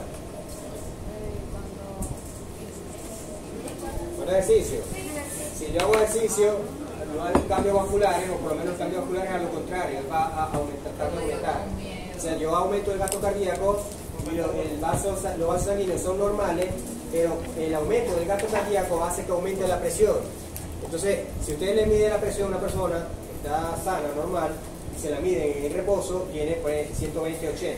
Va a le dar una vuelta al poli y le mide la tensión, ¿qué va a pasar la tensión? Va a ser mucho más alta. ¿Producto de qué? Simplemente porque le aumentó el gasto cardíaco. O sea, al aumentar el gasto cardíaco, aumentó la presión, porque hubo un mayor volumen de sangre llegando a las arterias. ¿Sí? Ahora, en este caso, el volumen de sangre, el gasto cardíaco es normal, pero la vasoconstricción, hubo vasoconstricción, se aumentó la resistencia. Pues en este caso, hay un aumento de presión en ese lecho vascular donde hubo vasoconstricción, y esto ocurre en el riñón. En el riñón le llega una cantidad de sangre, pero cuando el riñón necesita filtrar más, ¿qué hace? Usted se agarra una manguera en el piso, ¿verdad? Y la manguera tiene un huequito. Entonces Entonces está la manguera pasando agua y el agua sale por el huequito. Si ustedes pisan la manguera, el chorrito que hace Aumenta. va mayor, ¿verdad? O sea, en ese caso, ¿qué estamos haciendo? La cantidad de agua es igual, porque yo no abrí más la llave. La cantidad de agua es igual. Pero yo puse aquí el pie, aumenté la resistencia, aumenté la presión y el chorrito fue más grande. Entonces, ¿qué está pasando aquí? El flujo del gasto cardíaco es normal, pero aumentó la resistencia, quiere decir que aumenta la presión. Y esto pasa en el riñón. El riñón pasa, lo vamos a ver en la clase de renal. La siguiente. Entonces, ¿de qué depende dame un tiempo atrás? Decíamos que la presión arterial va a depender del gasto cardíaco y de la resistencia periférica. Ya dijimos que la resistencia periférica depende de la viscosidad, de la longitud del área. Entonces, si yo quiero controlar la presión arterial, tengo que controlar una de las dos cosas. O controlo el gasto cardíaco o controlo la resistencia. Para controlar el gasto cardíaco, ¿qué hago? Ya lo vimos en la clase pasada, ¿verdad? Aumento o disminuyo la frecuencia cardíaca o aumento o disminuyo el volumen sistólico. Si yo quiero modificar la resistencia periférica, ¿qué hago? O hago vasoconstricción o hago vasodilatación. Si yo hago vasoconstricción, ¿qué hago? Reduzco el área y por lo tanto la resistencia aumenta. Si yo hago vasodilatación, aumento el área y por lo tanto la resistencia baja. En este caso, la resistencia al bajar, la presión arterial baja también. Entonces, la presión arterial depende del gasto cardíaco, que es el volumen de sangre, y de la resistencia periférica. Si yo puedo modificar la presión arterial, ¿cómo? Afectando la frecuencia cardíaca, a volumen sistólico, o vasoconstricción o vasodilatación. Todo esto puede ser modificado farmacológicamente. Cada una de estas cosas, de estos puntos que están aquí, hay un fármaco que lo modifica.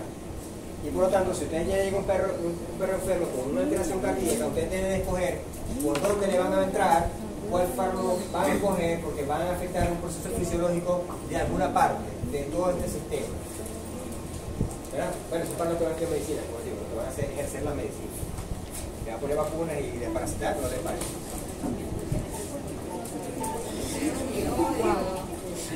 Ok.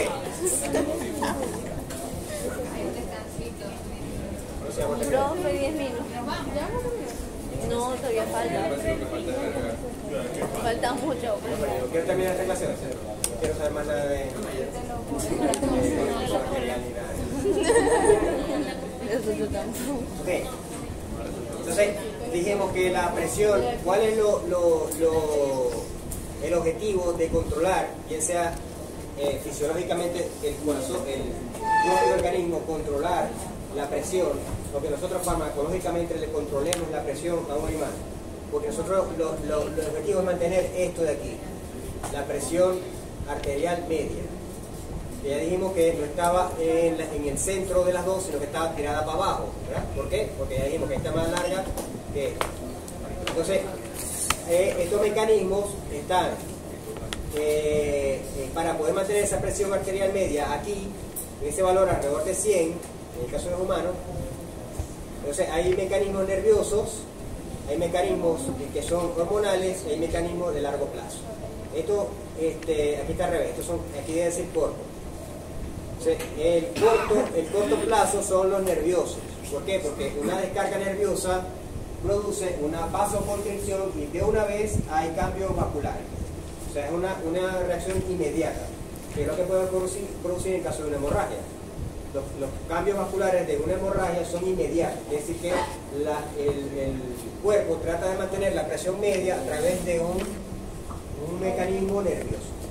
Ahora, si alguna enfermedad que produce, por ejemplo, un edema pulmonar que produce un aumento de la presión, no deja llegar la sangre a los pulmones, o sea, es una cuestión más a mediano plazo. El corazón usa ciertas hormonas que pueden controlar más a largo plazo los cambios vasculares, la vasodilatación o la vasoconstricción en ciertas partes. Y a largo plazo lo hace el riñón. ¿Controlando qué? ¿Qué controla el riñón? La cantidad de orina, ¿cierto? Si yo aumento la cantidad de orina, ¿qué hace la cantidad de sangre? Baja, porque estoy sacándole líquido, en Y al sacar líquido, yo bajo la volemia y bajo la presión, porque baja el gasto cardíaco. Lo contrario, si yo necesito que suba el gasto cardíaco, dejo de orinar para que haya menos pérdida de agua y el gasto cardíaco aumente porque hay más cantidad de sangre. O sea que a través de la orina se puede controlar la presión arterial.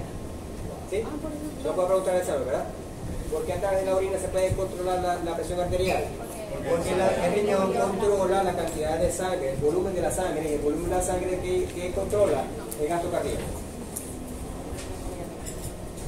Bueno, esto lo vieron, ¿verdad? En la clase de la profesora Maru, lo que es un arco reflejo visceral, donde está el circuito de dos hormonas, de dos neuronas, otra de tres neuronas, ¿sí? La siguiente. Eso es lo mismo, de la siguiente. No, de la otra.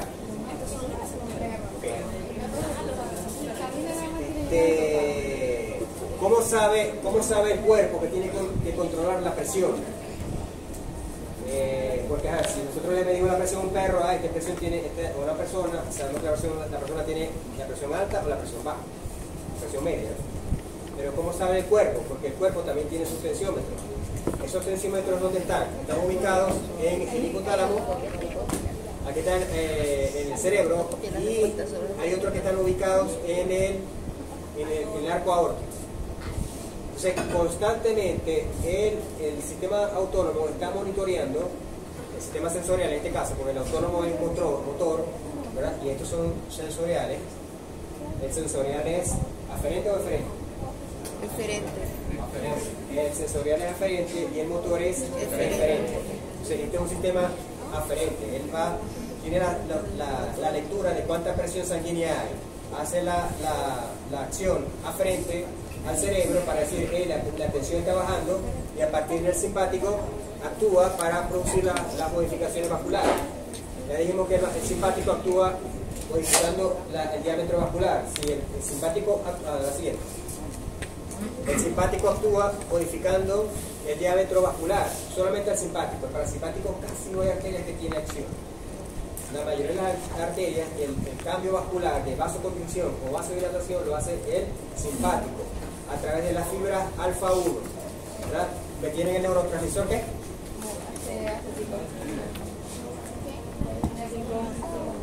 ¿Cuáles son? El neurotransmisor de los receptores alfa 1. ¿No tiene examen mañana? Adrenérgico. Adrenalina, son adrenérgicos. Entonces, este receptor lo que hace es que cuando cuando la neurona simpática se activa el músculo liso de la arteria, y la arteria disminuye su diámetro, ¿verdad?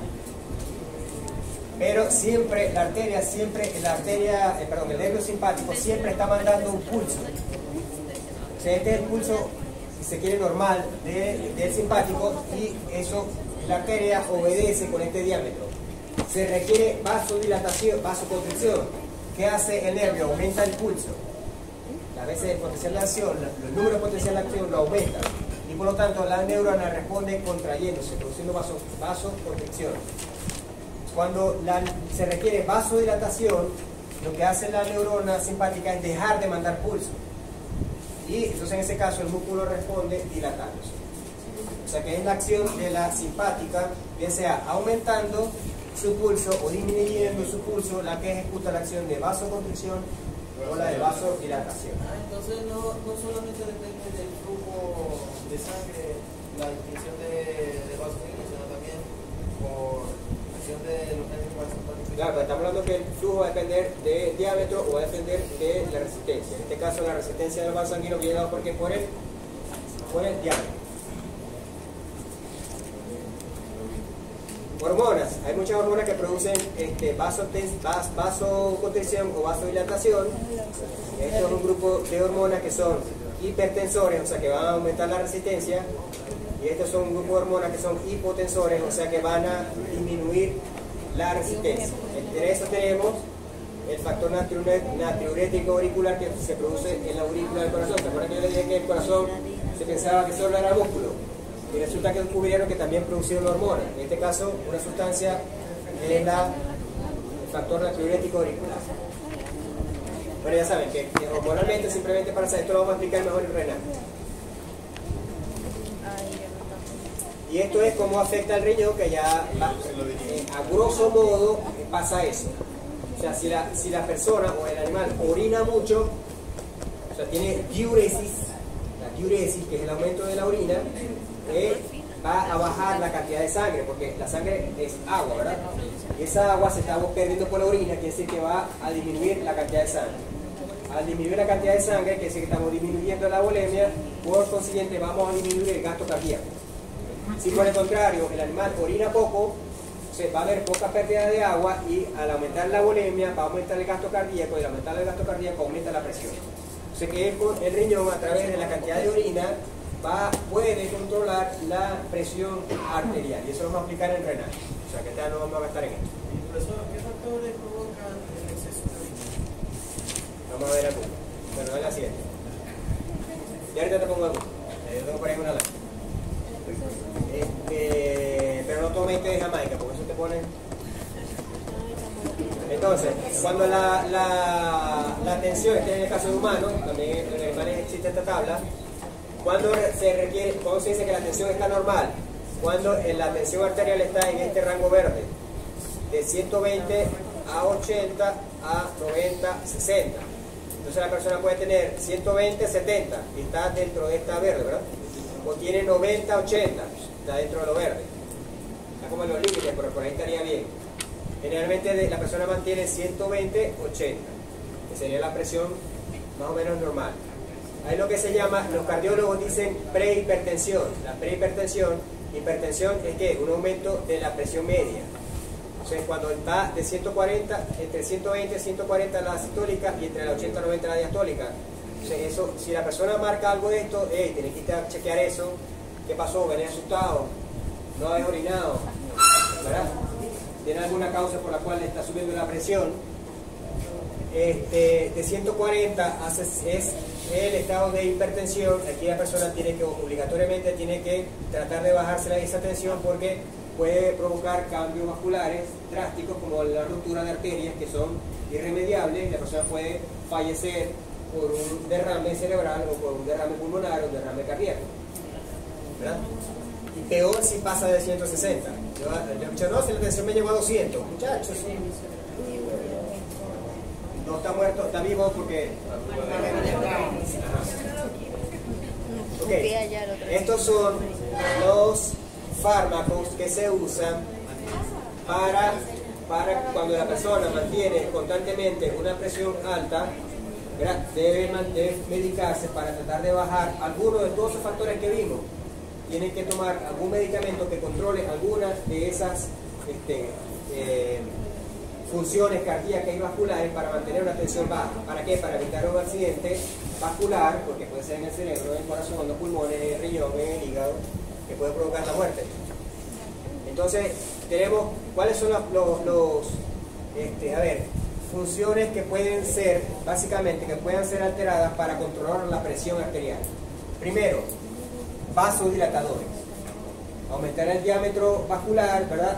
Hay menos resistencia, y dijimos que la presión con la resistencia es contraria. Al bajar la resistencia, subir la resistencia, es directa. Sube la resistencia, sube la presión. Baja la resistencia, baja la presión. O sea, al aumentar, si hay un vasodilatador, baja la resistencia, baja la presión. ¿Sí? Entonces hay fármacos vasodilatadores.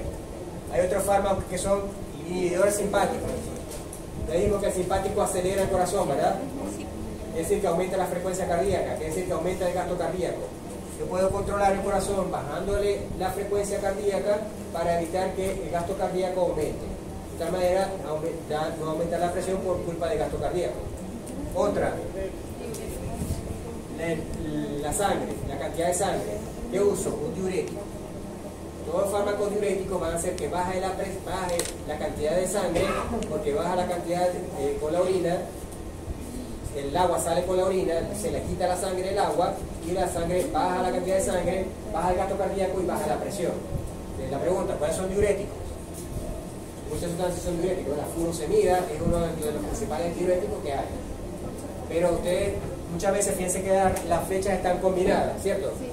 Hay unos inhibidores que pueden ser diuréticos. Entonces, ustedes ven la etiqueta de la medicina, no sé qué cosa con diurético. Pues ¿cómo que toma mi hermana? No me acuerdo. Ok, aquí está, estos son que están bloqueando la acción de la renina angiotensina, que es lo que vamos a ver en renal, y por lo tanto aumentan la diuresia, o sea, aumentan la orina. Ok. ¿Cuál es el anterior? ¿No había otro? Ah, ¿qué pasa? Bueno, ya hemos hablado de cómo se mide la tensión en humanos a través y en perros. Todo cada animal tiene su estetoscopio, su tensiómetro. El nombre técnico del aparato es esfigmomanómetro. Esfigmomanómetro. Es un manómetro que mide el mercurio, pero es aneroide. O sea, porque los normales son con mercurio.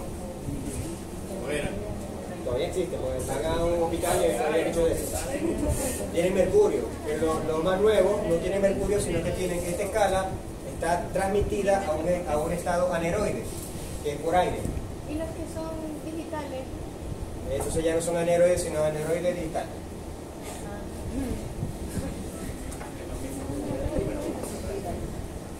Ya te lo hemos dicho, ¿verdad? Que la presión depende del gasto cardíaco y de la resistencia. Entonces, bueno, aquí ya esto es para repasar, te lo leen, pero vamos a ver algunos factores para, ya estamos terminando, que cambian fisiológicamente o patológicamente, en este caso fisiológicamente, cambian la presión arterial. Tenemos estos factores: la edad, la posición, la vigilia, que es estar despierto o dormido, el ejercicio, el embarazo y las emociones, como está esta señora. La rabia. La edad tiende a subir la sistólica porque la arteria se va endureciendo. Entonces la arteria, la presión que debería acumular en la pared no la acumula, sino que se la transmite a la sangre. Y por lo tanto la sangre es la que aumenta la presión, la arteria no la acumula en la pared. Entonces, como la arteria ya está endurecida, no puede acumular la presión en la pared, la presión se le queda metida a la sangre y así la presión aumenta. Por eso que a nosotros los viejitos se nos va subiendo poco a poco la tensión, simplemente por efecto de endurecimiento de las arterias. La edad, la postura, eso es la ley de Pascal. Entonces la ley de Pascal tiene que ver con la postura. No es lo mismo que una persona esté acostada, ¿verdad? Que toda la sangre esté al mismo nivel, a que yo esté de pie y que la sangre tenga que ir desde abajo, donde hay una columna de agua, hasta arriba. Entonces, la postura hace que varíe la tensión. Y por lo tanto, cuando la persona se levanta, tiene que ejecutar rápidamente cambios vasculares para que la presión de los órganos no cambie. Entonces, el cambio de postura, o sea, de acostado a parado, hace que un cambio vascular hace aumentar la presión. Entonces el corazón tiene que vascular, tiene que controlar la presión para bajarla. ¿No? Ahora sí. El sueño baja la presión. La persona que está acostada, aparte que la sangre está en un solo nivel, no tiene que ejercer presiones para circular. El corazón baja la frecuencia cardíaca y por lo tanto hay menos gasto cardíaco, y esto quiere decir como consciente que la persona que está dormida siempre tiene la presión arterial más baja. El ejercicio, ya hablamos mucho, ¿verdad? El ejercicio, al aumentar la frecuencia cardíaca, aumenta el gasto cardíaco, y el gasto cardíaco aumentado es una de las causas de aumento de la presión. Y si una persona está sentada también va a bajar la presión. También de cambio de sentado a parado es menos que de acostado a parado, pero también de sentado a parado es más.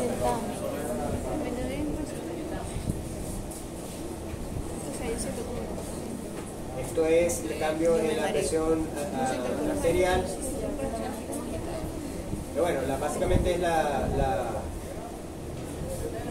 el cambio de de redistribución por gasto cardíaco, ¿no? Pero estos son también que el músculo tiene algunos factores internos que también hacen que aumente la presión en el ejercicio.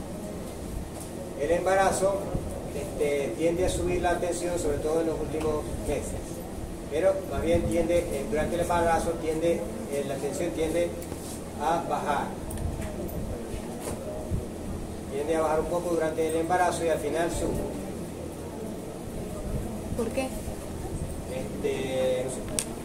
Pero debería ser porque aumenta la cantidad de sangre que tiene que recibir el feto es más grande. Aquí el feto aquí casi no crece aquí al máximo crecimiento es aquí. O sea, aquí la mujer casi no se le nota la panza, se le nota ella cuando en los 2 últimos meses, el último tercio, cuando el feto requiere más sangre, que por lo tanto debería haber más gasto cardíaco para que llegue más sangre al feto que está más grande.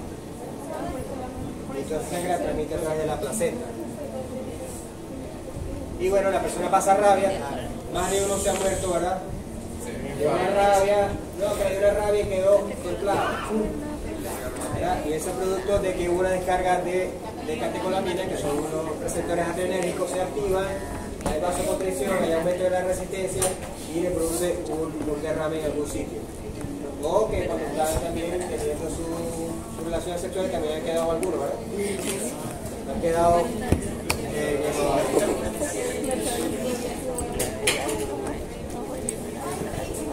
okay. El pulso arterial es un ruido de flujo turbulento.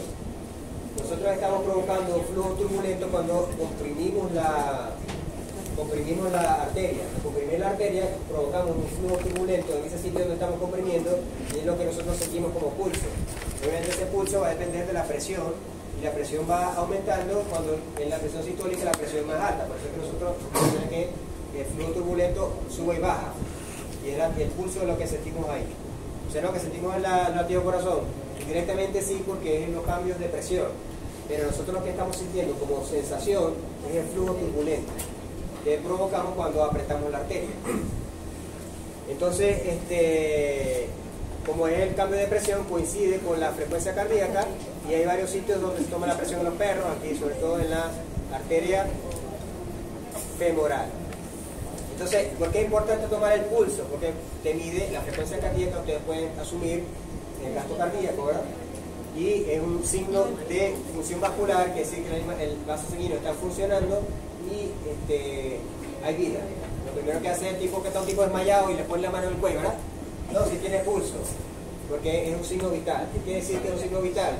Que es un reflejo de la actividad del corazón. Si el corazón está detenido, no va a haber cambios de presión en la arteria y por lo tanto no va a haber flujo turbulento y por lo tanto no va a haber el pulso y la persona está mal enterrada.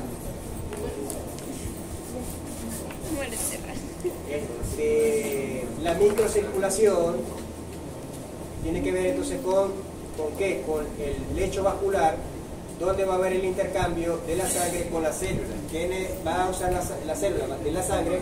Va a tomar los aminoácidos, va a tomar la energía, va a tomar el oxígeno y va a desechar, ¿verdad? La sangre va a desechar el CO2 y va a desechar otros productos de desecho de su metabolismo. Entonces, pero eso lo va a hacer ¿dónde? No en las arterias ni en las arteriolas, lo van a hacer, todo eso se intercambia en el lecho vascular. Entonces es el sitio donde hay el intercambio entre las células y la sangre. Básicamente lo que ocurre es una difusión del plasma que va en la arteria, se difunde hacia las células que están aquí y entonces va a ocurrir ese intercambio entre las células y las arterias. Luego las venas se encargan de recoger todo eso, esa sangre que viene de los capilares y se lo lleva de las vénulas hasta a la sangre. Esto es lo que se llama un lecho capilar, que está formado por vasos sanguíneos de menos de 100 micras. Habíamos dicho que tiene, ¿cuántos habíamos dicho, Presta? Estaba peleando porque yo había dicho cuánto. Que había dicho 8. Pero cualquier cosa que sea menos de 100 es un capilar, ya es lo mismo. Entonces, aquí vamos a ver varias cosas. Primero, que los capilares están formando una red en los cuales la sangre, hay la unión entre vasos sanguíneos uno con otro. ¿Cómo se llama la unión de un vaso sanguíneo con otro? Aquí. Empieza por ana y termina en mosis. Anastomosis. O sea, hay anastomosis entre los vasos sanguíneos, de tal manera que la sangre se va comunicando entre todos los vasos sanguíneos. Aquí hay otra función importante de estos lechos vasculares, que son los esfínteres. Aquí hay esfínteres. Entonces, en determinado momento, un esfínter puede cerrarse para evitar que la sangre fluya hacia este segmento del lecho y la sangre rápidamente se regrese por la vena, sin pasar al lecho vascular. O sea, que esta parte del lecho vascular se queda sin sangre. Y la sangre se regresa por ducto de los esfínteres, se regresa directamente de la arteriola, pasa por este inicio del lecho vascular, por estas anastomosis, ¿verdad? Y se regresa por la vena. Y esta parte del lecho vascular queda sin sangre. ¿Ha pasado a ustedes eso? ¿Ustedes se han asustado y se han quedado blancos?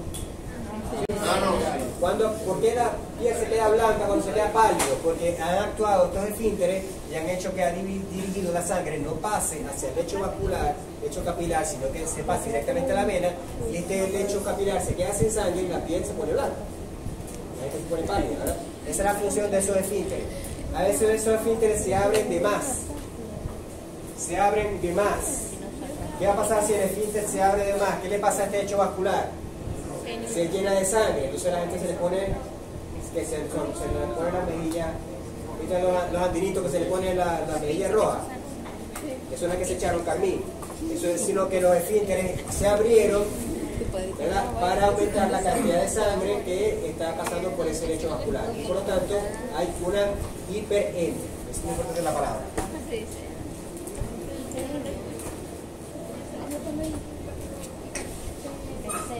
Hiperemia. Entonces, ¿cuándo ocurre una hiperemia de cualquier órgano? Cuando en el lecho vascular estos esfínteres se abren y por lo tanto aumenta la cantidad de sangre que transcurre por el lecho vascular, y hay un aumento de sangre por cualquier razón hacia ese tejido y hay una hiperemia del tejido. ¿Ya han escuchado la palabra hiperemia? Sí. Si no la escucharon, ya la conocen, ya la puedo preguntar en el examen. Ok. ¿Hasta dónde vamos ahorita? Vamos por corazón. Hablamos de arteria. Ahora nos vamos con venas. ¿Mueven las venas? También hablamos de capilares, ¿no? Eso brevemente, no hay mucho que hablar de los capilares, ¿verdad? Simplemente que tienen una pared que es una sola capa, que es el endotelio. Son paredes fenestradas donde pasa líquido y tienen esos componentes de esfínter y anastomosis y que producen la hiperemia. Esas son las venas. Las venas, ya dijimos que la circulación era, al principio de la clase, por allá, dijimos lo que era la circulación anterógrada y la circulación retrógrada, ¿verdad?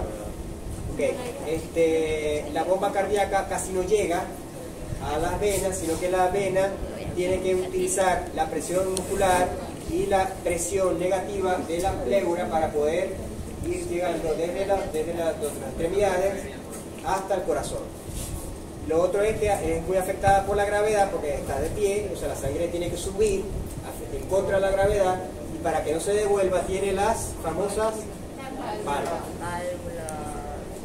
No hay que saber más de la vena, ya le describo bastante al principio de la clase. Entonces, la circulación venosa, lo más importante para que se mueva la sangre es la bomba muscular esquelética. La tonicidad muscular hace que comprima las venas y las venas van moviendo la sangre y evitando que se devuelva con las válvulas. Por último, ahora sí es la última, creo, es el sistema de recolección, que en el tema anterior veíamos que cuando en el sistema de intercambio el plasma tenía que salirse del vaso sanguíneo hacia la célula, ¿verdad? Pero ese líquido que se salió del vaso sanguíneo no se devuelve el vaso sanguíneo, se queda ahí en el tejido y tiene que fluir por otro lado. Ese tejido, ese líquido que se salió del vaso sanguíneo que va a fluir, va a ser recogido por los vasos linfáticos. O sea, el vaso linfático va a recoger aquí está el capilar, bota el plasma circula por el tejido y el otro lado quien lo recoge son los linfáticos. Los linfáticos van recogiendo ese plasma por todo el cuerpo, ese plasma ya utilizado, como quien dice, lo va recogiendo, se va van uniéndose los vasos sanguíneos hasta formar los grandes vasos y ese vaso linfático mayor termina en la vena cava. Entonces, ¿qué es el linfático? Entonces, el que se encarga de llevar el filtrado de sangre desde el tejido hasta de nuevo al sistema circulatorio. Entonces, ¿qué hay en el linfático? Bueno, básicamente, esto es un vaso linfático, tiene una pared, esta pared tiene válvulas, igual que las venas, y se van reuniendo hasta formar un vaso linfático mayor. Esos linfáticos mayores van hasta la vena cava. Fíjense que no hay proteínas hemostáticas. ¿Por qué no hay proteínas hemostáticas? En la linfa. No hay proteínas hemostáticas. ¿Por qué no hay proteínas hemostáticas en la linfa? Porque las proteínas no salen del vaso. Porque las proteínas no se salen del vaso. Por lo tanto, en la linfa no hay proteínas. No hay proteínas hemostáticas. Hay linfocitos y plaquetas, sí, porque ellos se salen del vaso. Ellos se meten y se van empujando ahí entre las células y se salen. Obviamente, ¿dónde están las bacterias? Dijimos que las bacterias no están en la sangre, las bacterias están en los tejidos. Entonces el linfocito, los glóbulos blancos, se tiene que salir del vaso sanguíneo hacia el tejido para poder matar la bacteria. Porque si la bacteria está en la sangre se llama septicemia, ¿verdad? Y una septicemia es prácticamente fatal. Entonces la persona que tiene una infección, la infección está en el sitio. Los glóbulos blancos se tienen que salir del vaso sanguíneo para ir a matar bacterias. ¿Y dónde aparecen? En la linfa. Igual las plaquetas también aparecen en la linfa. Pero los eritrocitos no se salen del capilar. Como los eritrocitos no se salen del capilar, tampoco aparecen en la linfa. Otra cosa es, ok, si estamos diciendo que el capilar está aquí, ¿verdad? Y aquí van los glóbulos rojos, y aquí se sale el plasma menos la proteína. Aquí está la célula, supongamos que sea, no sé, la piel. El plasma le lleva entonces el oxígeno, todo el cuento, la nutrición, pero el plasma no se devuelve, sino que el plasma va hacia el linfático. ¿Verdad? Y el linfático se encarga de llevarlo de nuevo a la vena cava. Ok, pero ¿qué pasa si aquí sale mucho plasma? Y entonces el linfático no es capaz de recoger todo ese plasma que está saliendo. Edema. Ocurre el edema. Entonces, ¿qué es el edema? Es el acúmulo de líquido intersticial producto a que aquí está saliendo mucho plasma y aquí el linfático no da abasto para recoger todo ese plasma. Entonces el plasma se va acumulando y se hace un edema. El edema también puede ser causado por una obstrucción. Aquí viene un parásito que se llama ¿cómo se llama? El que es el corazón, que también está en el corazón.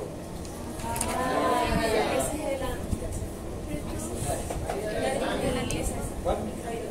La filaria, exacto. Entonces, la filaria en el perro da en el corazón, pero en el humano da en los linfáticos. Entonces, si una filaria obstruye un vaso linfático, produce un edema, y entonces a la persona se le pone la pierna así. Entonces, busquen en Google la enfermedad que se llama elefantiasis.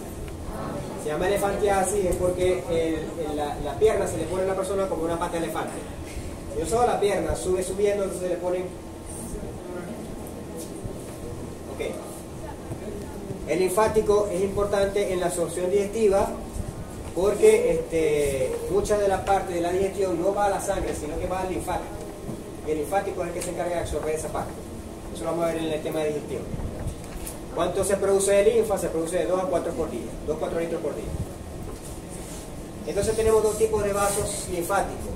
Los vasos linfáticos iniciales y los vasos linfáticos recolectores. Los vasos linfáticos iniciales son los que están pegados al tejido y son los que recogen la linfa o el plasma directamente del tejido. Mientras que los recolectores son vasos linfáticos más grandes que son el resultado de la confluencia de varios linfáticos iniciales. ¿Cuáles son las diferencias? Vamos a ver. El inicial se parece mucho a un capilar, no tiene válvula, no tiene músculo liso, están presentes en el intestino y el músculo esquelético, y su movimiento a través de la bomba muscular. O sea, el mismo músculo, lo mismo que mueve la sangre en las venas, es la que mueve el linfático en los vasos linfáticos. Entonces, el vaso inicial se parece a un capilar, no tiene válvula, no tiene músculo liso. El vaso recto lector son vasos más grandes, que ya son más grandes, van reuniendo la linfa de todos los iniciales, y resulta que en este caso si tienen válvulas, se parecen más a venas. Si tienen válvulas, también tienen músculo liso. Tienen músculo liso, a diferencia de las venas, tienen más músculo liso. Este músculo liso es autónomo y se contrae, formando una especie de peristalsis.